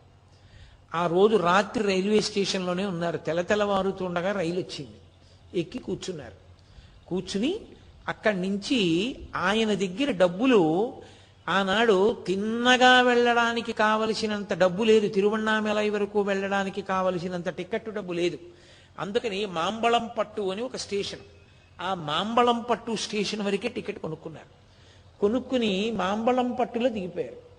దిగిపోయిన తర్వాత ఇక్కడి నుంచి తిరువణ్ణామలైకి ఎంత దూరం వెళ్ళాలి అని అడిగారు. ఇక్కడి నుంచి దగ్గరగా ఓ 25 మైళ్ళు వెళ్ళవలసి ఉంటుంది అన్నారు.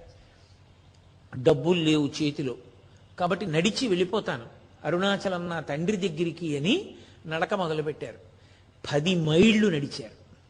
10 మైళ్ళు నడిచినటువంటి పిల్లవాడికి శరీరం స్వాధీనం తప్పిపోయింది. విపరీతమైనటువంటి ఆకలి వేసేస్తోంది. ఆ మాంబళంపట్టు దగ్గర నుంచి 10 మైళ్ళు నడిచి అరయని నెల్లూరు అని చెప్పి, అరయని నల్లూరు అని ఒక ఊరు. ఆ ఊరిలో కొండ మీద నిలబడితే తిరువణ్ణామలై కనపడుతుంటుంది, శిఖరాలు. అక్కడ జ్ఞాన సంబంధ నాయనారు వెళితే జ్యోతిస్వరూపంలో అరుణాచలేశ్వరుడు దర్శనమిచ్చాడు. జ్ఞాన సంబంధర్ పాటలు పాడారు అక్కడ. అటువంటి చోట కూర్చున్నాడు ఈ పిల్లవాడు. కూర్చుని ఆ కొండ మీద ఉన్నటువంటి స్వామిని చూశాడు. చూసి అతుల్యనాథుడు అని పిలుస్తారు. అరయని నల్లూరు ఊళ్ళో కొండ మీద ఉన్నటువంటి పరమశివుని యొక్క పేరు అతుల్యనాథుడు. ఆయనతో సమానమైన వాడు లేడు. తుల్య అంటే సమానం, అతుల్య సమానుడు లేడు అని. ఆ అతుల్యనాథ దేవాలయానికి వెళ్ళారు. ఎందుకని? కాస్త ప్రసాదం ఏమైనా నైవేద్యం పెట్టింది సాధారణంగా గుడికెడితే చేతిలో పెడతారు కదా, అది తిందామని. అప్పటికి గుడి తలుపులు తెరవలేదు, ఇంకా సాయంకాలం చీకటి చీకటి పడుతోంది. ఆ బయటే కూర్చుని మళ్ళీ సమాధిలోకి ప్రవేశించారు. ఇంత ఆకలితో ఉన్న సామాన్యంగా పిల్లలకు ఉండేటటువంటి చాంచల్యంలో చిన్న చాంచల్యం కూడా పిల్లాడికి లేదు. అవకాశం దొరికిందా సమాధిలోకి వెళ్ళిపోవడమే. మళ్ళీ సమాధిలోకి వెళ్ళిపోయారు. కాసేపటికి అర్చకుడు వచ్చాడు, లోపలికి వెళ్ళాడు, పూజ చేస్తున్నాడు. అంతా అయిపోయింది, బాగా చీకటి పడిపోయింది. బాగా చీకటి పడిపోయిన తర్వాత అతను వెళ్ళిపోతూ చూశాడు. ఎవరో చీకట్లో కూర్చున్నట్టుగా అనిపించింది మంటపంలో. ఎవరక్కడ మంటపం దగ్గర? తలుపులేసేస్తున్నాను లేవండి అని గట్టిగా అరిచాడు దగ్గరికి వచ్చి. ఆయన ఉలిక్కిపడి బాహ్యంలోకి వచ్చారు. వచ్చి లేచి చాలా ఆకలిగా ఉంది, ఏమైనా కొంచెం పెడతారా అని అడిగారు. కొద్దిగా ప్రసాదం పెడతారా అని అడిగారు. అడిగితే ప్రసాదమా ఇంకోట, ప్రతివాడు గుళ్ళోకి వచ్చి ఇప్పటిదాకా కూర్చున్నావు, ఇప్పుడు ప్రసాదమా అని ఒక్క తోపు తోశాడు. అంత దూరంలో పడిపోయారు. పడిపోతే అక్కడ వాద్యగాండ్రు ఉన్నారు. వాళ్ళు అక్కడికి కొద్ది ఫర్లాంగుల దూరం పెడితే అక్కడ కీలూరు అని ఒక క్షేత్రం, అక్కడ వీరాటేశ్వరుడు అంటారు పరమేశ్వరుడిని. ఇంత దూరం వచ్చావు కదా, వాళ్ళు పరిచారకులు. అక్కడ మాతో పాటు రా, కొద్ది ఫర్లాంగులేగా, ఆ కీలూరు వెడితే అక్కడ మేము వాద్యం మోగిస్తూ ఉంటాం, మా వంతు ప్రసాదం పెడతారు, మేము పెడతాం, మాతో రా అన్నారు. మళ్ళీ కొన్ని ఫర్లాంగుల దూరం ఆ చీకట్లో నడుచుకుంటూ వీళ్లతో పాటుగా ఆ కీలూరు గ్రామానికి వెళ్ళారు. వెళ్ళి అక్కడ మళ్ళీ చిన్న గుట్ట మీద ఉన్నటువంటి ఆ వీరాటేశ్వర దేవాలయంలోకి వెళ్ళారు. అర్చనంతా పూర్తి చేసేసిన తర్వాత అర్చకుడిని అడిగారు, కొంచెం ప్రసాదం పెడతారా మాకు అని అడిగారు. అయితే ప్రసాదమా ఇంకేమన్నా అని ఆ అర్చకుడు కూడా తోసేశాడు. తోసేస్తే వాద్యగాళ్ళు చూసి అన్నారు, ఒక్కొక్క చోట ఒక్కొక్కళ్ళ అదృష్టం, పెడదామంటే మాత్రం అవకాశం ఉండద్దు, ఇక్కడ రాసి పెట్టి ఉండద్దు ఎవరికైనా పెట్టడానికి. అర్చకుడికి దక్కలేదు ఆ అదృష్టం. ఆ వాద్యగాళ్ళు అన్నారు, ఎందుకయ్యా పిల్లాన్ని అలా తోసేస్తావు, ఇంత ప్రసాదం అడిగితే ముఖం చూడవయ్యా, మట్టి కొట్టుకుపోయి అలా ఉందో, ఎక్కడి నుంచి వస్తున్నాడో, అస్తమానం అలా జపం చేసుకుంటూ సాధనలో ఉన్నాడు, మా వంతు ప్రసాదం వస్తుందిగా మేము వాద్యం చేసినందుకు, అది పెట్టు అన్నారు. ఆ వాద్యగాళ్ళకి ఇవ్వవలసిన ప్రసాదం కబళం తీసి పిల్లాడి చేతిలో పెట్టారు. అప్పటికి చాలాసేపు అయిపోయింది, మంచినీళ్లు కూడా తాగి. ఇది నోట్లో పెట్టుకుని తింటే వెక్కిళ్ళు వస్తాయేమో, పొలమారుతుందేమో, ఊళ్ళోకి వెళ్ళి ఇక్కడే బ్రాహ్మణ వీధి ఉంది, ఆ బ్రాహ్మణ వీధిలో మంచినీళ్ళు అడిగి ఈ ప్రసాదం తినవయా అన్నారు. మెల్లిగా ప్రసాదం ఆకు చేతిలో పట్టుకుని వెళ్ళారు బ్రాహ్మణ వీధి దగ్గరికి. వెళ్ళి ఒక ఇంటి ముందు నించుని, అమ్మా మంచినీళ్ళు ఇస్తారా అని అడిగారు. వాళ్ళు తీసుకొచ్చి మంచినీళ్ళు ఆ ఇసుక కుప్ప మీద పడుకుని రాత్రి చలిలో అలాగే నిద్రపోయారు. యోగరతో వా భోగరతో వా సంగరతో వా సంగవిహీన యస్య బ్రహ్మణి రమతి చిత్తం నందతి నందతి నందత్యేవా అంటారు శంకరాచార్యుల వారు. యోగమున్నా భోగమున్నా రోగమున్నా కష్టమున్నా సుఖమున్నా యోగి మనస్సు ఎప్పుడూ చిందులేస్తూనే ఉంటుంది. నిద్రపోయారు. మరునాటి ఉదయం ఆ బ్రాహ్మణ వీధి గుండా నడిచి వెడుతున్నారు. అక్కడ ముత్తుస్వామి భాగవతారు అని చెప్పి, భాగవతుడు అని చెప్పి ఒక ఆయన బ్రాహ్మణ కుటుంబం, ఆయన స్నానం చేస్తున్నాడు పెరట్లో, చూశారు. ఇక్కడి నుంచి మళ్ళీ చాలా దూరం నడవాలి, ఇంకా 10 మైళ్ళు ఉంది తిరువణ్ణామలై. అంత దూరం నడవద్దు, ఆ రోజున గోకులాష్టమి. అందుకని అయ్యా ఏదైనా కొంచెం పెడతారా, తిని వెళ్ళిపోతాను అని అడిగారు. ఆయన అన్నాడు, ఉండవయా, పక్కనే నదీ స్నానానికి వెళ్ళింది మా చెల్లెలు వితంతు, ఆమె స్నానానికి వెళ్ళింది, వచ్చిన తర్వాత ఏమైనా పెడుతుందిలే ఉండన్నారు. ఆయన అలాగే ఎదురు చూశారు. ఆ వెళ్ళిన వితంతు తిరిగి వచ్చింది. ఆమెకి పిల్లవాడి వంక చూస్తే ఈ పిల్లవాడిలో బాలకృష్ణుడు కనపడ్డాడు. నా అదృష్టం బాలకృష్ణుడే వచ్చాడని ఆమె పంచభక్ష పరమాన్నాలతోటి భోజనం పెట్టి, రాత్రి గోకులాష్టమి సమయంలో నైవేద్యం పెట్టడానికి తయారు చేసినటువంటి పదార్థాలన్నిటిలోంచి ఇంకా నైవేద్యం పెట్టకపోయినా ఈ పిల్లవాడే కృష్ణుడు, ఈ పిల్లవాడు తింటే కృష్ణుడు తిన్నట్టే, ఇక నైవేద్యం ఏమిటి? అది ఆవిడ అదృష్టం. ఆమె ఒక బట్టలో కొన్ని పదార్థాలు మూట కట్టి ఈ పిల్లవాడి చేతికిచ్చి, నాయనా మార్గమధ్యంలో తింటూ వెళ్ళు అంది. 10 మైళ్ళు నడవాలి. 10 మైళ్ళు నడవాలని కాదు ఆయన బాధ, మా అప్ప దగ్గరికి ఎప్పుడు వెళతాను, మా తండ్రి దగ్గరికి, ఇంకా తిరువణ్ణామలై వెళ్ళడానికి అంతసేపా అని బాధ కలిగి ఆలోచించారు. చెవి కమ్మలు గుర్తొచ్చాయి. ఆయనకి బంగారు చెవిపోగులు ఉన్నాయి. సంప్రదాయాన్ని బట్టి ఉపనయనం చేసినప్పుడు చెవిపోగులు పెడతారు. వాటికి కెంపులు ఉన్నాయి. వెంటనే ఆ చెవి జోళ్ళు రెండు తీసేశారు. తీసేసి ఆ భాగవతుడి దగ్గరికి వెళ్ళి వితంతు యొక్క అన్నగారి దగ్గరికి, అయ్యా నేను తిరువణ్ణామలై బయలుదేరాలి, కొంచెం ఇవి తాకట్టు పెట్టుకుని ఒక్క 4 రూపాయలు ఇస్తారా నాకు అని అడిగారు. ఆయన దాన్ని అటు తిప్పాడు ఇటు తిప్పాడు, చూసుకున్నాడు, లెక్క కట్టుకున్నాడు, విలువ కట్టుకున్నాడు. బంగారం కెంపులు మంచివి, ఎంత లేదన్నా 20 రూపాయలు చేస్తాయి ఆ రోజుల్లో. కాబట్టి 4 రూపాయలు ఇస్తే తాకట్టు వాకట్టు అయిపోయినా పర్వాలేదు, మనకి ఈ చెవిపోగులు వస్తాయనుకున్నాడు. అనుకుని తన విలాసం అంటే తన చిరునామా ఓ కాగితం మీద రాసిచ్చి, మళ్ళీ మర్చిపోతావేమో ఈ ఊరు అవిని, నువ్వు 4 రూపాయలు పంపించేసేయి, ఎవరితోన్నా పంపిస్తే నేను ఈ నీ చెవిపోగులు ఇచ్చేస్తానని 4 రూపాయలు ఇచ్చాడు. అంతే చాలనుకున్నారు. ఈ పిండి వంటల మూట పట్టుకున్నారు. ఆ ఇచ్చినటువంటి విలాసం కాగితం చింపేశారు. నీకు 4 రూపాయల కోసం ఈ చెవిపోగులు ఎందుకు తాకట్టు పెట్టుతున్నావు అని అడిగాడు ఆయన.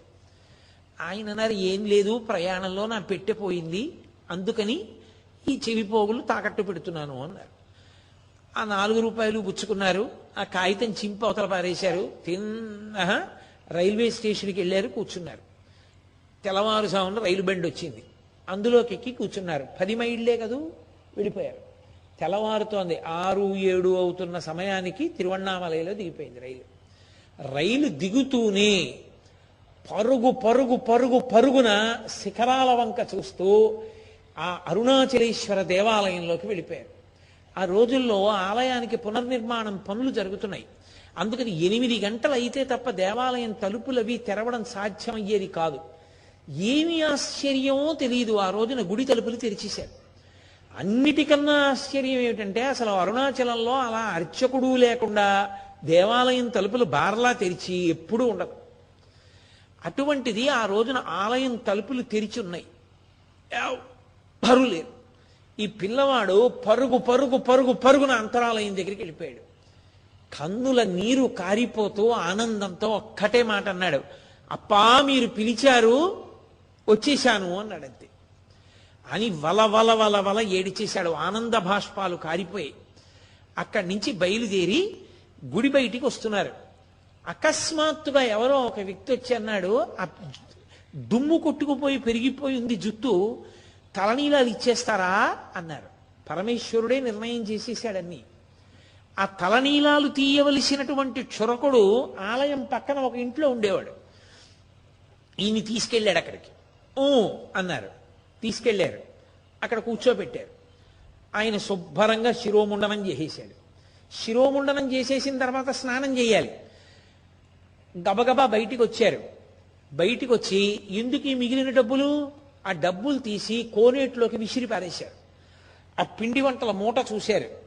ఈ కాష్టానికి పిండి వంటలా అని మళ్ళీ ఆ పిండి వంటల మూట తీసి ఒక్కసారి విసిరేశారు ఆ కొలనులోకి. విసిరేసి ఒంటి మీద ఉన్న బట్టలన్నీ బలవంతంగా గుండీలు కూడా విప్పకుండా లాగేశారు. లాగి చింపేసి ఒక ముక్క తీసి కౌపీనం పెట్టుకున్నారు, గోచి పెట్టుకున్నారు. అచ్చు సుబ్రహ్మణ్యుడు ఎలా ఉంటాడో కౌపీనం పెట్టుకుని అలా అయిపోయారు. ఇన్ని అయ్యాయి. స్నానం ఏది? స్నానం చేయలేదు, ఆలయంలోకి వెళ్ళిపోతున్నారు. పరమేశ్వరుడు చూశాడు, ఈ బాలుడికి సామాన్యమైన జలములు కుదరవనుకున్నాడు. అకస్మాత్తుగా వర్షం పడింది. ఆ ఆకాశ గంగలో తడిసి ముద్దయిపోయారు. ఆ చిన్న గోచి వెతుక్కున్నారు ఎక్కడ కూర్చుంటే బాగుంటుంది అని. వేగాళ్ల మంటపం కనపడింది. ఆ 1000 కాళ్ల మంటపంలోకి వెళ్ళి బాగా చీకటిగా ఉండి ఎత్తుపల్లాలుగా ఉన్నాయి పలకలు. అక్కడికి వెళ్ళి పద్మాసనం వేసుకుని కూర్చున్నారు. కూర్చునంతే సమాధిలోకి వెళ్ళిపోయారు. ఏం తిన్నారు, ఎప్పుడు తిన్నారు? ఎప్పుడో ఆ కీలూరులో ఆ ముద్దుకృష్ణ భాగవతారి యొక్క చెల్లెలు వితంతువు పెట్టినటువంటి అన్నం తప్ప ఆయన తిన్నది లేదు. పద్మాసనం వేసుకున్నారు, సమాధి స్థితిలోకి వెళ్ళిపోయారు.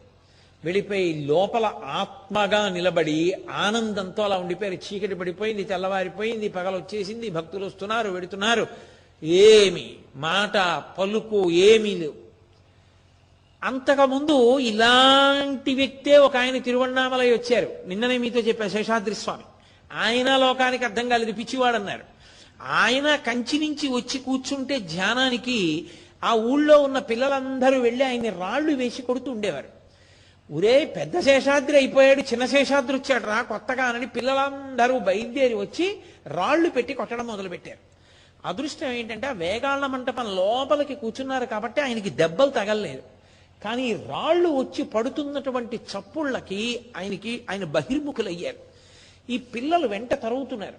ఈ పిల్లలు వెంట తరుగుతుంటే ఆయన అలా మారుతూ మారుతూ మారుతూ మారుతూ చిట్ట చివరికి వాహన మంటపం ఉండేది. ఆ వాహన మంటపం దగ్గర కొన్నాళ్ళు, ఇప్ప చెట్టు కింద కొన్నాళ్ళు, ఇలా ఎవ్వరికీ కనపడకుండా ఉండడానికి చీకటిగా ఎవ్వరూ చూడని చోటు ఎక్కడుంటుందో అక్కడ కూర్చోవడం, సమాధిలోకి వెళ్ళిపోవడం. మరి అన్నం నీళ్లు ఆయన అడిగింది లేదు, ఒకరిచ్చింది లేదు.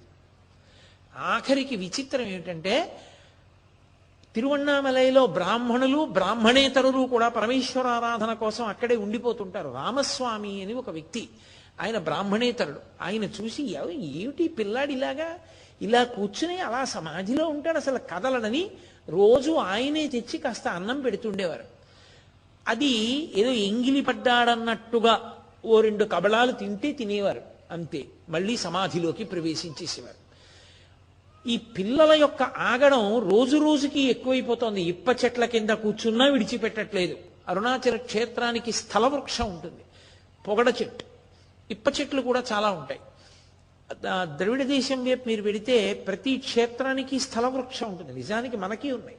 ఆంధ్రదేశం వైపు కూడా మల్లికార్జునుడు, శ్రీశైలంలో మనకి అర్జున వృక్షం, శ్రీకాళహస్తిలో బహుబిల్వం, ఇలా స్థల వృక్షాలు ఉంటాయి. స్థల వృక్షం లోపల ఉన్న ఈశ్వరుడితో సమానం. కాబట్టి వెళ్ళి ఎక్కడ కూర్చోవాలని ఆలోచించారు. ఒక మంటపం కనపడింది. అసలు ఆ మంటపాన్ని తుడిచేవారు కూడా కాదు. అక్కడికి తీసుకెళ్లి ఒక ఏనుగుని కట్టేవారు, దేవాలయం ఏనుగుని కట్టేవారు అక్కడంతే. ఏనుగున్న చోటికి ఇంకో పామో పురుగో వస్తే మాత్రం ఏం చేస్తుంది, అదే చంపేస్తుంది, లేదు అది తుడిచేవారు కూడా కాదు, దుమ్ము ధూళి పట్టుండేది. ఇంకా కొంచెం ఆ మంటపం లోపలికి వెడితే లోపలికి మెట్లు ఉండేవి.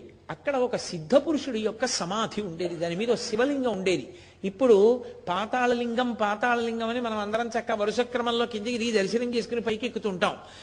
ఆ పాతాళలింగం ఒకనాడు భగవాన్ రమణులు తపస్సు చేసినటువంటి పరమ పవిత్రమైన ప్రదేశము అన్న ఉద్దేశ్యంతో ఆయన శిష్యురాలు అనిపించుకున్నటువంటి శ్రీమతి కళ్యార్ ఖాన్ పునర్నిర్మాణం చేశారు దాన్ని అంతటినీ. కాబట్టి అసలు అక్కడికి ఆ ఏనుగు వరకే ఎవరు వెళ్ళేవారు కాదు. ఇక ఏనుగు దాటి ఆ గుహలోకి, ఆ లోపలికి, ఆ పాతాళలింగం దగ్గరికి అసలు ఎవరు అడుగు కూడా పెట్టేవారు కాదు. అంత భయం. ఎందుకనంటే పూర్తిగా ముళ్ళ పొదలతోటి భయంకరమైనటువంటి క్రిమికీటకాదులతోటి ఉండేది. అటువంటి చోటికి పిల్లవాడు నన్ను ఎవరు గుర్తుపట్టరు, ఎవరు రారని అందరి పిల్లలతో ఆడుకున్న పిల్లవాడు అమ్మ పెట్టిన చద్దన్నం కడుపు నిండా తిని ఇంకా ఎక్కడైనా చిరుతిళ్ళు దొరుకుతాయా అని వెతుక్కుని నోట్లో పడేసుకునే పిల్లవాడు, ఆటలు తప్ప పుస్తకాలు పట్టుకోని పిల్లవాడు, ఎప్పుడు అటు ఇటు తిరగడం అలవాటైన పిల్లవాడు, మనుష్యులతో సంబంధం లేకుండా మనుష్యులు నా దగ్గరికి రాకుండా ఎక్కడ చోటు దొరుకుతుంది, అది అరుణాచలేశ్వర దేవాలయంలోనే నా తండ్రి సన్నిధానంలోనే ఉండాలనుకున్నారు. పాతాళలింగం పట్టపగలు మిట్ట మధ్యాహ్నం 12 గంటలకి వెళ్ళి చూస్తే కటిక చీకటి, లోపల ఏముందో ఎవరికి తెలిసేది కాదు. అడుగు కూడా పెట్టేవారు కాదు ఎవరు, ఎందుకంటే లోపలంతా డొంకలు. ఆ డొంకల్లోకి వెళ్ళి ఆ పాతాళలింగం ఉన్న చోట వెనకాతలకి కూర్చున్నారు. కూర్చుని పద్మాసనం వేసుకుని మళ్ళీ సమాధిలోకి జారిపోయారు. చూసే ఈ క్రిమిలు కీటకాలు బయట పిల్లల వంతు అయిపోయింది, ఇంకా మా వంతు అనుకున్నాయి. జర్రులు, పెద్ద పెద్ద జర్రులు, పేరంటాల్ జర్రులని ఇంతంత జర్రులు, ఆ జర్రులు, విషక్రిములు, తేళ్లు ఆయన తొడల కింద చేరిపోయి ఆయన తొడలు కొరికేస్తే ముక్కలు ఊడి కింద పడిపోతే అందులోంచి నెత్తురు ధార కింద పడిపోయి నెత్తురంతా అట్టలు కట్టేసింది. ఈ పురుగులు ఆయన తొడల్లోకి చేరిపోయి కొరికేసి ఎముకల దాకా వెళ్ళిపోయి తినేస్తుండేవి. ఈ తొడల కింద అట్టల కింద ఊడిపోయింది. 2 సంవత్సరాల పైచిలకు ఆయన ఎవ్వరితో మాట్లాడలా, నోరు విప్పి ఒక్క మాట మాట్లాడలేదు. ఆ తర్వాత ఆయన ఒకసారి మాట్లాడదామని ప్రయత్నం చేశారు, నోరు రాలేదు. ఎందుకనంటే మాట్లాడదామని ప్రయత్నం చేసినా అప్పటికి మాట్లాడడం అలవాటు పోయింది కనుక ఇక ఆయన యొక్క స్వరపేటిక శబ్దోత్పత్తి ఎందు విఫలమైంది. ఆ ఆ అని తర్వాత మాట్లాడడం మొదలుపెట్టారు. ఆయన కాగితం మీదే వ్రాశారు చాలా కాలం. అటువంటి స్థితిలో పిల్లవాడు, చాలా చిన్నవాడు. మీరు అరుణాచల క్షేత్రానికి వెడితే, పాతాళలింగ దర్శనానికి వెడితే, పాతాళలింగం దగ్గర ఒకప్పుడు కూర్చుని తపస్సు చేసినటువంటి రమణుల యొక్క ఫోటో ఉంటుంది. మీరు చూస్తే ఆశ్చర్యపోతారు. అది కారణజన్ముడంటే. ఏం చెప్పను రమణతత్వం చెప్పమంటే, ఎక్కడి నుంచి వచ్చింది, ఏ సాధన వల్ల వచ్చింది, ఎలా వచ్చింది అంటే నేనేం చెప్పను. ఏ గురువు గారు ఉపదేశం చేశారు? ఏ గురువైనా మంత్రోపదేశం చేశాడా? ఏ గురువైనా ఆయనకి ఇలా సాధన చెయ్యని చెప్పాడా? ఏ గురువైనా హఠయోగం నేర్పాడా? మరి ఎలా వచ్చింది? లోకంలో సాధారణంగా పరమేశ్వరుణ్ణి చేరుకోవడానికి మార్గాలు అవే. ఒక మంత్రాన్ని ఉపాసన చేయడం, ఒక యోగాన్ని నేర్చుకోవడం, భక్తి మార్గం, జ్ఞాన మార్గం, కర్మ మార్గం, ఇటువంటి వాటిలో ప్రయాణం చేయడం, ఇవి సామాన్యమైనటువంటి మార్గాలు. మరి ఆ పిల్లవాడికి ఎలా వచ్చాయి అంటే, ఆ పిల్లవాడికి ఎవరు చెప్పకపోయినా వచ్చాయి కాబట్టి లోకంలో ఎవరికీ మంత్రాలు అక్కర్లేదు, లోకంలో ఎవరికీ గురువు అక్కర్లేదని తీర్మానం చేస్తే అంతకన్నా దౌర్భాగ్యమైన విషయం ఇంకోటి లేదు. ఆయనకు అలా చెల్లింది. ఆయనకీ గురువు ఉన్నాడు. ఎవరో తెలుసా? పరమేశ్వరుడే. ఏనాడు అరుణాచలం అన్నప్పుడు ఆయన మనసులో పొంగొచ్చిందో ఆనాడు పరమేశ్వరుడు గురువుగా నిలబడ్డాడని గుర్తు. తప్ప ఆయనకి గురువు లేడు, మాకు గురువు అక్కర్లేదు, ఆయనకి మంత్రం లేదు, మాకు మంత్రం అక్కర్లేదు అని అనకూడదు. రమణులే చెప్పారు ఒకప్పుడు తన మేనల్లుడి సంధ్యావందనం మానేస్తే. అందుకే లోకంలో అన్నిటికన్నా పెద్ద హెచ్చరిక ఏమిటో తెలుసా? జ్ఞానిని అనుకరించవద్దు. జ్ఞానిని అనుకరించలేవు, అజ్ఞానిని అనుకరించవద్దు. ఈ రెండు హెచ్చరికలు వేదాంతంలో బాగా జీవితంలో జ్ఞాపకం పెట్టుకోవలసినవి ఇవే. రమణ మహర్షి యొక్క జీవితాన్ని నువ్వు తెలుసుకో, తప్పులేదు. రమణులు అంత గొప్పవారయ్యారంటే ఆయన గత జన్మలలో చేసిన సాధనా బలం ఒక జన్మలో ఆయన ఆ స్థాయికి తీసుకెళ్ళింది తప్ప, రమణ మహర్షి అలా చేశారు కాబట్టి నేను కూడా అలా చేయగలనని అనుకున్నావో ఒక గంట నిలబడలేవు ఆయనలా. ఒక జ్ఞానిని నువ్వు అనుకరించలేవు, నీకు సాధ్యం కాదు. పాతాళలింగం దగ్గర ఆయన కూర్చున్నట్టు నువ్వు వెళ్ళి కూర్చుంటావు ఆయన డొంకలో? తేళ్లు జర్రిలు కొరుకుతుంటే కూర్చోవడం నీకు సాధ్యమా? జ్ఞానిని అనుకరించరాదు. నువ్వు జ్ఞానివైతే నువ్వు అలా నిలబడగలవు. అజ్ఞానిని అనుకరించవద్దు. అజ్ఞాని ఒక ఎక్స్ట్రీమ్. వాడు తద్దనం అక్కర్లేదంటాడు, సంధ్యావందనం అక్కర్లేదు అంటాడు, భగవంతుడు ఏమిటంటాడు, దేవుడు ఏమిటంటాడు. వాడిని అనుకరించవద్దు, జ్ఞానిని అనుకరించలేవు. ఈ మధ్యలో నీ సాధన ఉంటుంది. ఈ సాధన చేత నువ్వు జ్ఞానివి కావాలి. భక్తితో కూడిన కర్మాచరణము వలన ఈశ్వరానుగ్రహంతో ఎప్పుడో జ్ఞానం ఏర్పడుతుంది. ఆ జ్ఞానం ఏర్పడడం అన్నది ఎలా ఉంటుందో తెలుసా? ఇక మరుపునకు రాదు. ఇక తెలిసిపోతుంది నేను ఆత్మ, నేను శరీరం కాదని. మీకు తేలిక ఉదాహరణ ఒకటి చెప్పాలనుకోండి. నాకు 25 ఏళ్ళు వచ్చే వరకు నేను పెళ్లి చేసుకోలేదు. 25 ఏళ్ల వరకు. అదే పెద్ద గొప్ప విషయం కాదు. 25 ఏళ్ళు వచ్చేవారు ఎవరు చేసుకోరు. నేనే గొప్ప అనుకుంటున్నానని మీరేమనుకుంటున్నారేమో. 25 ఏళ్ల తర్వాత నేను పెళ్లి చేసుకున్నాను. అప్పుడు 25 ఏళ్ల వరకు నాకు గుర్తుండేది నేను ఇంకా పెళ్లి చేసుకోలేదు. నా పెళ్ళి అయిపోయిన తర్వాత కూడా ఒకానొక సందర్భంలో తెలియక ఒకళ్ళు మా ఆఫీస్కి వచ్చి, ఏమండి మీకు పిల్లనిద్దామని వచ్చామండి అని చెప్పి ఫోటో అవి పట్టుకొచ్చారు. నేను అప్పుడు వాళ్ళ దగ్గర ఫోటో జాతకం తీసేసుకుని, అది రండి తప్పకుండా మాట్లాడదామని చెప్పి వాళ్ళని పిలిచాను అనుకోండి. వాళ్ళు ఈవిడెవరు అంటే, అయ్యో మర్చిపోయిన సుమండి నాకు పెళ్ళయింది అంటానా? ఒకసారి పెళ్ళైతే ఇక జీవితాంతం గుర్తుంటుంది నాకు పెళ్ళి అయిపోయింది. నేను తండ్రిని అయితే నాకు జీవితాంతం గుర్తుంటుంది నేను తండ్రిని అయిపోయాను అని. నేను తాతను అయిపోతే నాకు జీవితాంతం గుర్తుంటుంది నేను తాతను అయిపోయాను అని. ఏమంటే మీరు తాత అయ్యారా కోటేశ్వరారు అని అడిగారు అనుకోండి. నేను తాతనయ్యానా అంటారా అని గంటసేపు ఆలోచిస్తారేంటి? అయ్యానండి అని వెంటనే చెప్తారా చెప్పరా? అలాగే భగవత్ సంబంధమైన జ్ఞానము కలిగి ఆత్మయే నువ్వు, శరీరము కాదు అని ఎరుకలోకి వస్తే ఇక శరీరము నేననడు, ఆత్మ నేను అనుభవంలో ఉండిపోతాడు. అది కృతకంగా అంటించుకుంటే రాదు. అది ఈశ్వరుడు యొక్క అనుగ్రహం చేత వస్తుంది. ఆ ఈశ్వరానుగ్రహం దేని వల్ల వస్తుంది? భక్తితో కూడిన కర్మాచరణ వలన వస్తుంది. భక్తి అన్న మాటకు అర్థం ఏమిటి? వేదం ఎలా చెప్పిందో అలా బతకడం. మా నాన్నగారు చదువుకోరా అన్న మాటలో కొన్ని అంతర్లీనమైన విషయాలు ఉన్నాయి.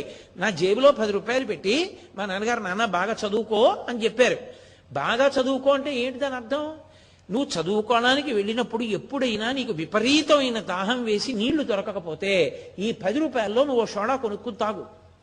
ఎప్పుడైనా నేను నిన్ను స్కూల్కి పంపించడానికి పంపుతున్నటువంటి రిక్షా రాకపోతే నువ్వు ఓ 2 రూపాయలు పెట్టి రిక్షా ఎక్కి ఇంటికి వచ్చేయి. అంతేకాని మా నాన్నగారు జేబులో పెట్టి చదువుకో అన్న మాటకు అర్థం 10 రూపాయలు నా ఇష్టం వచ్చినట్టు ఖర్చు పెట్టుకుని వాడి డబ్బు కోసం వచ్చేయి అని కాదు. అలాగే భక్తితో ఉండు అన్న మాటకు అర్థం ఏంటంటే మీ చిత్తం వచ్చినట్టు ఉండమని కాదు. వేదం ఎలా చెప్పిందో అలా బతకమని. వేదం ఎలా చెప్పిందో అలా బ్రతికితేనే పండుతుంది, వండగలరు. అలా లేనివాడు పండలేడు, అది కుదరదు. దేనికైనా మార్గం ఉంటుంది, జ్ఞాపకం పెట్టుకోండి. మార్గము తప్పిన వాడు లక్ష్యమును చేరలేడు. కేవలం నడిస్తే అన్నవరం వెళ్ళరు, అన్నవరం వైపుకి నడిస్తే అన్నవరం వెడతారు. అన్నవరం వైపుకి నడవడం మానేసి నేను నడుస్తున్నాను కదండి అని ఇంకో దిక్కుకు నడిస్తే మీరు బెంగళూరు ఎడతారు, లేకపోతే చెన్నై ఎడతారు. అన్నవరం మాత్రం మీకు రాదు. బతికున్నన్నాళ్ళు నడిచిన అన్నవరం రాదు. కన్యాకుమారి కూడా వచ్చేస్తుంది, ఇంకా సముద్రాన్ని కూడా దాటిపోతే శ్రీలంక కూడా వచ్చేస్తుంది, తప్ప అన్నవరం మాత్రం ఇక రాదు. ఏ మార్గంలో వెళ్ళాలో ఆ మార్గంలో వెళ్ళిన వాడికే ఆ లక్ష్యాన్ని చేరడం సాధ్యమవుతుంది. అంతేకాని నా ఇష్టం వచ్చిన మార్గంలో నేను వెడతాను, పరమేశ్వరుణ్ణి చేరుకుంటాను అనుకుంటే అది దారి తప్పడమే.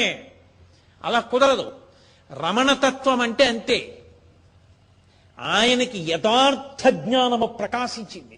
దేని వలన? ఇక నువ్వు సాధన చేయవలసిన అవసరం లేదు, ఇక నువ్వు మంత్రోపదేశం చేసుకోక్కర్లేదు, ఇక నువ్వు మంత్రజపం చెయ్యక్కర్లేదు, నీకు అవసరం లేదు. అదంతా అయిపోయింది. మరి ముందు కొంతకాలం ఎందుకు అలా ఆడుకుంటూ ఉండిపోయారు?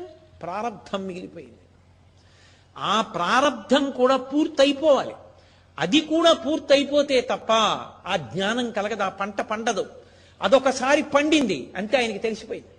ఇక ఆయన ఎప్పుడూ కూర్చున్నారు. ఆయన ఇంకా ఏదో తపస్సు చేశారు అన్న మాట ఏమనాలో అర్థం కాక అండం. ఆ శరీర స్థాయిని దాటిపోయి ఆత్మస్థాయిలో నిలబడిపోతే, ఇక నేను బ్రహ్మమన్న మాట ఎరుకలోనికి వచ్చేస్తే, ఇక బ్రహ్మముగా నిలబడిపోయిన వాడికి రెండవ వస్తువు లేదు. ఇది బాగా జ్ఞాపకం పెట్టుకోవాలి మీరు. దీన్ని అద్వైతానుభూతి అని పిలుస్తారు. అద్వైతానుభూతి అన్న మాట శంకర భగవత్పాదుల ప్రయోగం, వేదాంతర్గతం. అద్వైతానుభూతి అన్న మాటకు అర్థం ఏంటంటే రెండవది లేని స్థితి. బాగా గుర్తుపెట్టుకోండి. రమణులు అనుభవించిన స్థితి రమణ తత్వము కొత్తది కాదు. రమణ తత్వము వేదాంతర్గతము. వేదము చెప్పిన సత్యం రమణులు అనుభవించారు. ఏ మహాపురుషుడైనా అదే అనుభవిస్తాడు. అది కాక అనుభవించడానికి ఇంకొకటి లేదు, అదే అనుభవించాలి చరమస్థాయిలో. కాబట్టి ఆయన ఆ పరబ్రహ్మముగా సమాధి యందు ఉండిపోయారు. ఉండిపోవడంలో ఇక శరీర స్పృహ లేదు. అప్పుడు ఉన్నదొక్కటే. అందుకే ఆయన తరచుగా ఒక మాట అంటుండేవారు. ఆయన శరీరము వృద్ధాప్యంలోకి వెళ్ళిపోయిన తర్వాత సర్కోమా వ్యాధి వచ్చింది. ఇక విపరీతమైన జ్వరం వచ్చి ఆయన వణికిపోతుంటే ఆయన శరీరం పతనం అయిపోతుంది, పడిపోతుంది. అటువంటి సమయంలో చుట్టూ ఉన్న వాళ్ళు చేరి ఏడిచారు. భగవన్ మీరు చచ్చిపోతారేమో అని మాకు భయంగా ఉంది అన్నారు. ఆయన అన్నారు, నేను చచ్చిపోతానా? నాకు చావు లేదుగా, ఇది చచ్చిపోతుంది. ఇది అద్దె కొంప. అద్దె కొంపలో ఉన్నవాడు ఖాళీ చెయ్యాలిగా, దీన్ని నేను వదలాలిగా. అంటే భగవన్ మీరు మాకు దక్కరగా, అంటే దక్కకపోవడానికి నేను వెళ్ళిపోవడానికి చోటెక్కడుంది? నేను అంతా నిండిపోయానుగా, నేనెక్కడికెడతాను? అంతటా నిండి ఉన్నానన్నారు. మీరు నమ్మగలిగితే ఇప్పుడు నేను చెప్తున్న మాటలు, మీరు వింటున్న మాటలు, మన మధ్యలో ఆయన ఉన్నారు, ఉండి ఆయన వింటున్నారు. అది అచలం, ధ్రువం, అది కదలడానికి చోటు లేదు.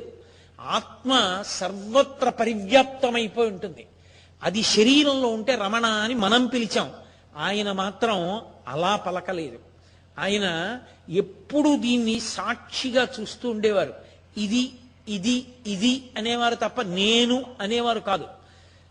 ఎవరైనా ఇంకొక ప్రాణి కనపడింది అనుకోండి, ఆయన శరీర భావనతో చూసేవారు కాదు.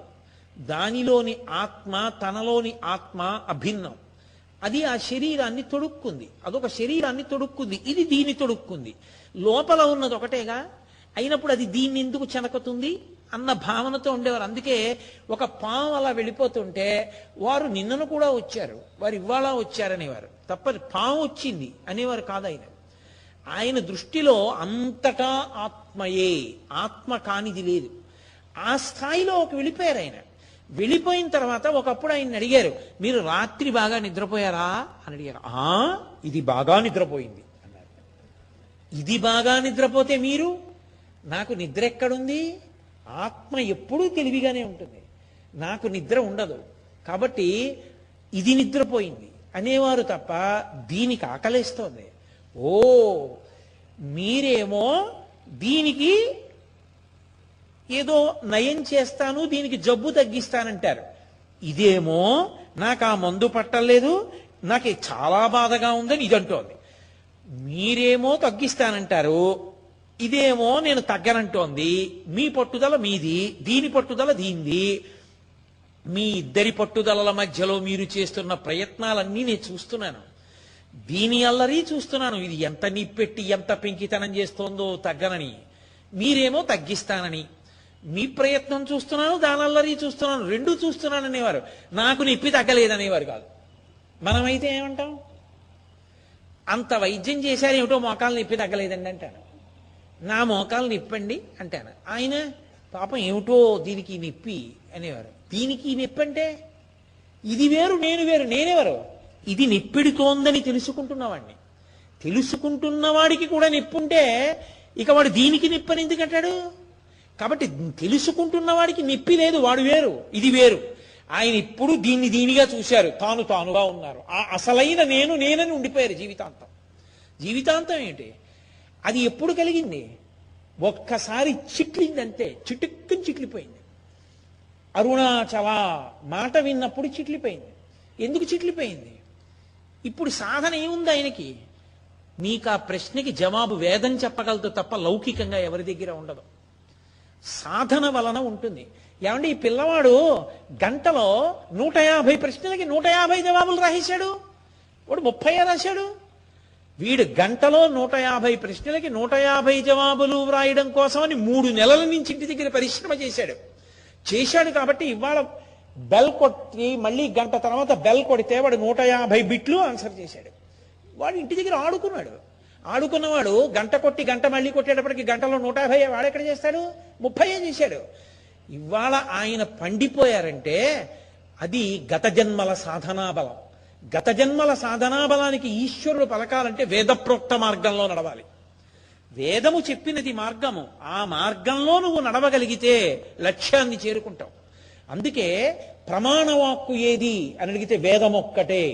వేదము ప్రమాణము తప్ప ఇంకా ఏదీ ప్రమాణము కాదు. మీరు ఎక్కడ ఎవరు చెప్పినా అది వేదమునకు వ్యతిరేకం కాకపోతేనే ప్రమాణంగా తీసుకోవాలి. వేద వ్యతిరేకమైతే ఎవరు చెప్పనివ్వండి ప్రమాణం కాదు. మీకు శ్రీరామాయణం యొక్క గొప్పతనం అంతా అదే.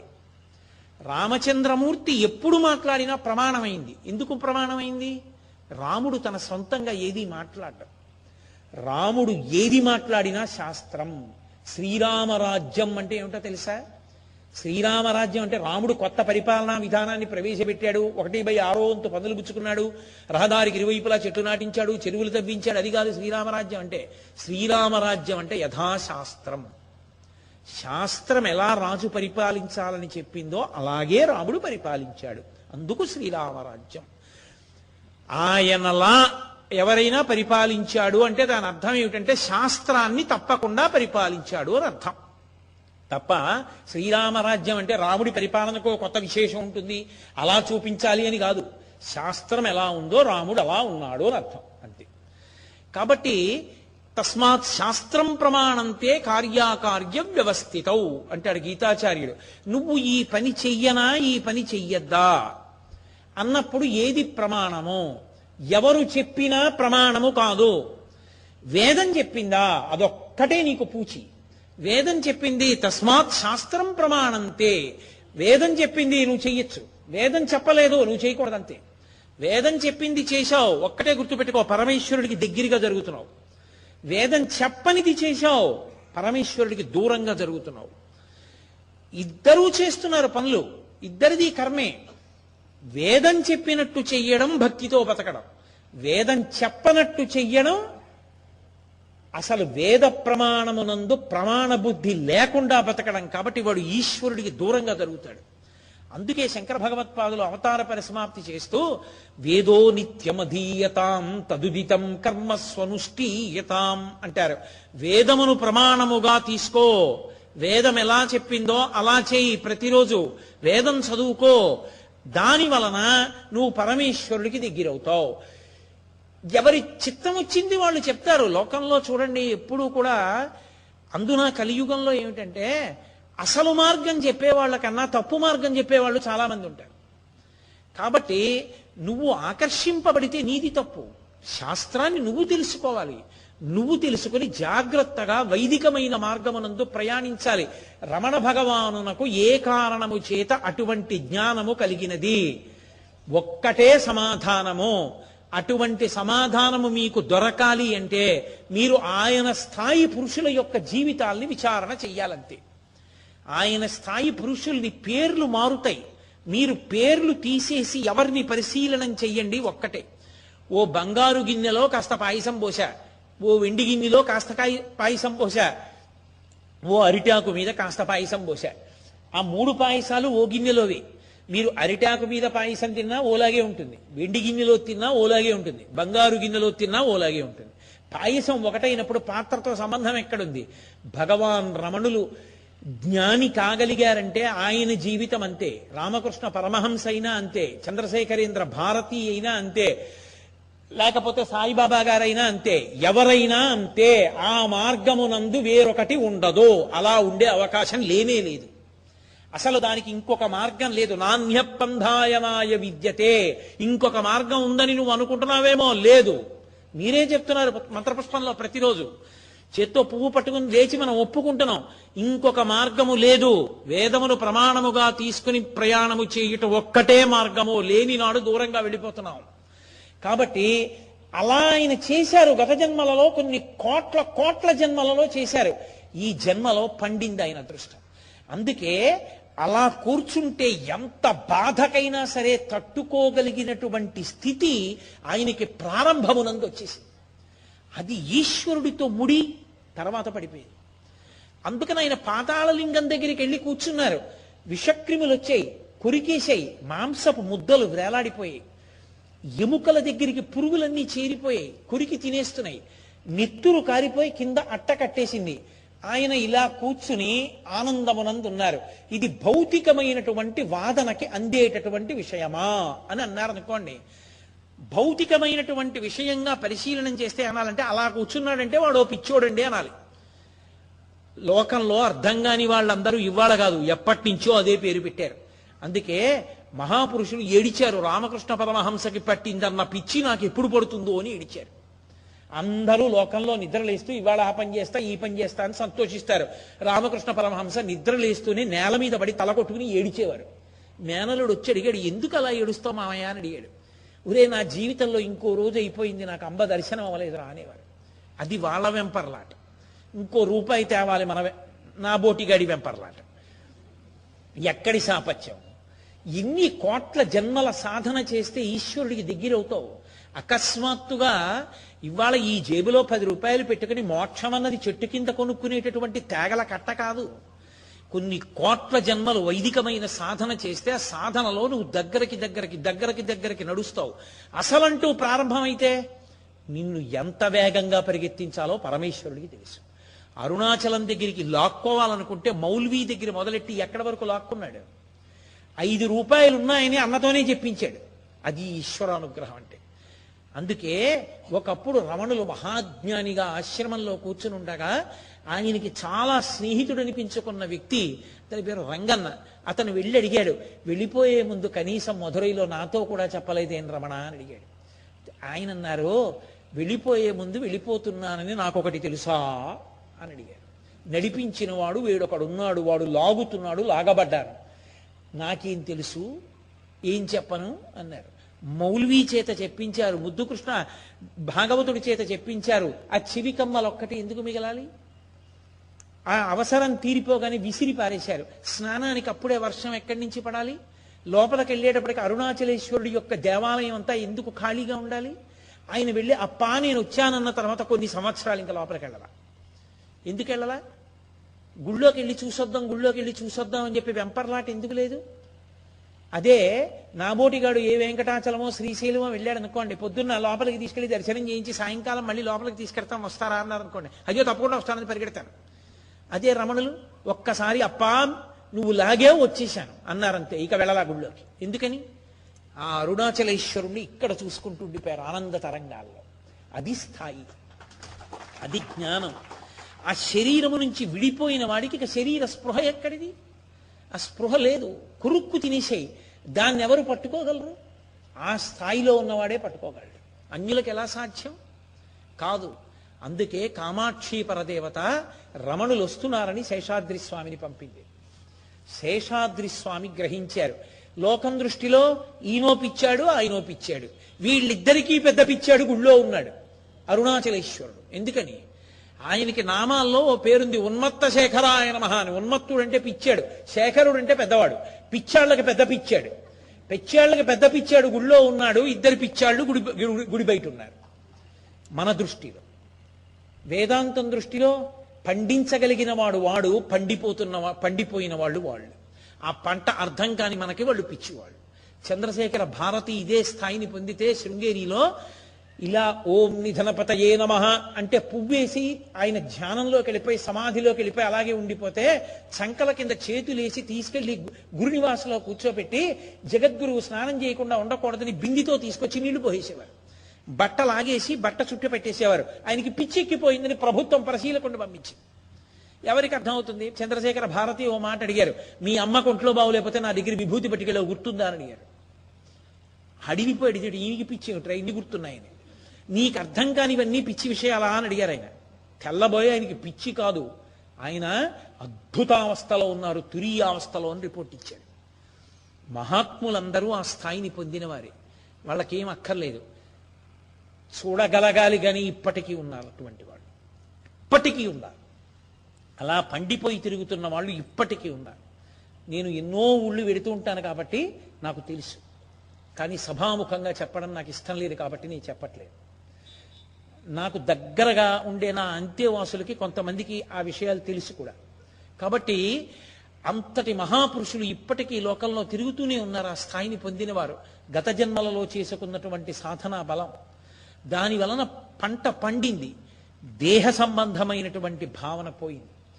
అలా కూర్చుంటే తొడనే కొరికేస్తే పెట్టుకున్నటువంటి ఒక పాత చొక్కా చింపేసినటువంటి గుడ్డ గోచీగా పెట్టుకుంటే అది ఉంటుందా? అది పిట్లిపోయింది, పిట్లిపోయి ముక్కల కింద ఊడిపోయింది. ఆయనకి నాకు గోచీ లేదు, నేను దిగంబరంగా ఉన్నాను, నా శరీరంలో కొన్ని భాగాలు బయటికి కనపడకూడదు, వాటిని నేను మరుగుపరచవలసి ఉంటుంది, ఇక ఆ భావన ఎక్కడుంది? తొడలు కొరికేస్తున్నా పట్టించుకోని వ్యక్తికి ఇంకా కొత్తగా శరీరానికి వస్త్రం చేత ఆచ్ఛాదించాలనేటటువంటి కోరిక ఉంటుందా?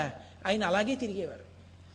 విచిత్రం ఏమిటంటే పాతాళలింగం దగ్గర ఒక పిల్లవాడు ఆ స్థితిలో ఉన్నాడు, తిరువణ్ణామలై మొత్తం మీద ఎవ్వరికీ తెలియదు, ఆ గుళ్ళో వాళ్ళకు కూడా తెలియదు, ఒక్క శేషాద్రి స్వామికే తెలుసు. శేషాద్రి స్వామి ఈ పిల్లవాడి కోసమని ఆ పాతాళలింగం దగ్గర మెట్లు దిగి లోపలికెళ్ళి ఎక్కడున్నాడని చూశారు. శేషాద్రి స్వామి వెళ్ళడం చూసి ఎప్పుడైనా శేషాద్రి స్వామి కనపడితే రాళ్ళు విసరడం, మట్టి పెళ్ళలు విసరడం అదే పని పిల్లలకి. ఎందుకంటే ఆయన్ని పిచ్చివాడు అనేవారు. బుద్ధి గడ్డి తిన్నవాళ్ళు ఎవరు? పెద్దవాళ్ళు. పిల్లలకే ఆ దోషం ఉండొచ్చు, పెద్దవాళ్ళు చెప్పాలిగా. ఆయన పిచ్చివాడు, నిజంగా పిచ్చివాడు అనుకో, బుద్ధి ఉండద్దురా, రాళ్ళు విసరడం ఏంట్రా అని అడగాలి, కానీ వాళ్ళు అడగరు. కాబట్టి ఆయన పాతాళలింగం దగ్గరికి వెడితే రాళ్ళు మట్టి పెళ్ళలు విసిరారు ఆయన మీదకి. అన్ని ఎందుకు విసురుతున్నారని అనుమానం వచ్చి అరుణాచల క్షేత్రంలో ఒక గొప్ప భక్తుడు ఒక ఆయన అక్కడ నిలబడి చూస్తున్నాడు. ఆ పాతాళలింగం దగ్గర నుంచి పరిగెత్తుకుంటూ బయటకు వచ్చాడు శేషాద్రి స్వామి. వచ్చి ఆ భక్తుడిని పిలిచి, లోపల బ్రాహ్మణ స్వామి ఉన్నాడు బాలుడు అంటే మీకెలా తెలుసు అన్నారు. నేను పార్వతిని, కామాక్షిని, నా బిడ్డ నాకు తెలియదు, సుబ్రహ్మణ్యుడు లోపల ఉన్నాడు, రక్షించి తీసుకురండి రా అన్నారు. అని ఆయన గబగబా వెళ్ళిపోయారు. ఆయన వెళ్ళిపోగానే అక్కడ ఉన్నటువంటి ఆ భక్తుడు చూసి, అరే రే ఇంతటి మహానుభావుడి మీద రాళ్ళు విసురుతున్నారని వీళ్ళు అని కోపం వచ్చి అక్కడ ఒక చెట్టు ఉంటే దాని కొమ్మ విరిచి ఆ కొమ్మ పట్టుకు పరిగెత్తాడు ఆ పిల్లల వెంట. ఆ పిల్లలందరూ పారిపోయారు.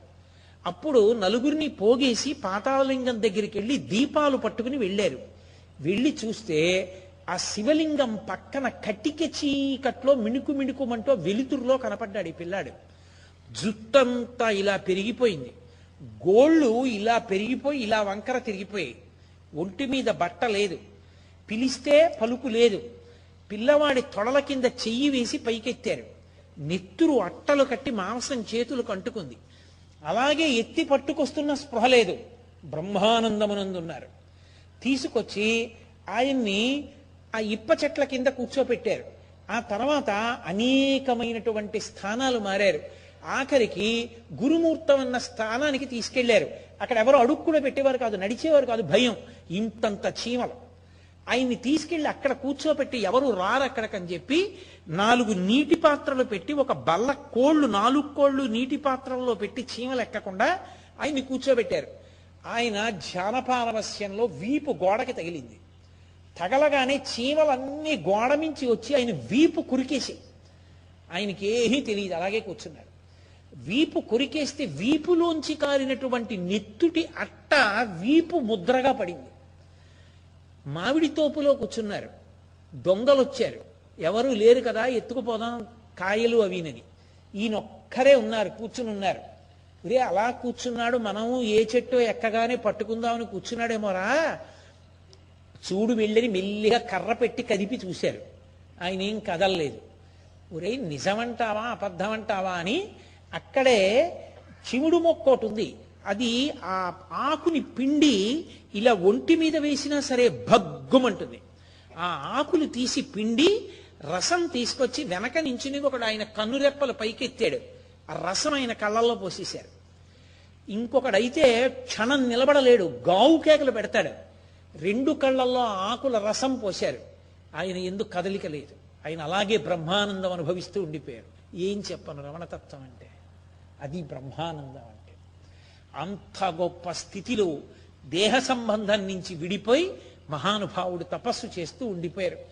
అంతటి బ్రహ్మానందంలో ఆయన ఉన్నటువంటి రోజులలో ఆయన అక్కడ ఉన్నారు అన్న విషయం కోసం వెతుక్కోవలసిన వాళ్ళు ఒకళ్ళు ఉన్నారు లౌకికంగా.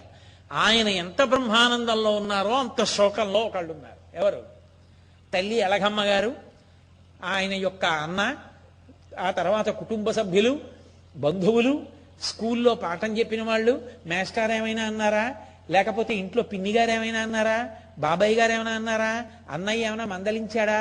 లేకపోతే ఏమైనా వికారం పుట్టిందా? మతిభ్రమణం వచ్చిందా? పిల్లాడు ఏమైనా దుర్వ్యసనాల కోసం ఎక్కడికైనా వెళ్ళిపోయాడా? నాటకాల్లో చేరిపోయాడా? రకరకాల ఆలోచనలు. ఒక పక్క భర్త పోయారు, ఒక పక్క కొడుకు ఎక్కడికో వెళ్ళిపోయాడు. పాపం ఆ అలగమ్మ గారు ఏడుస్తూనే ఉన్నారు.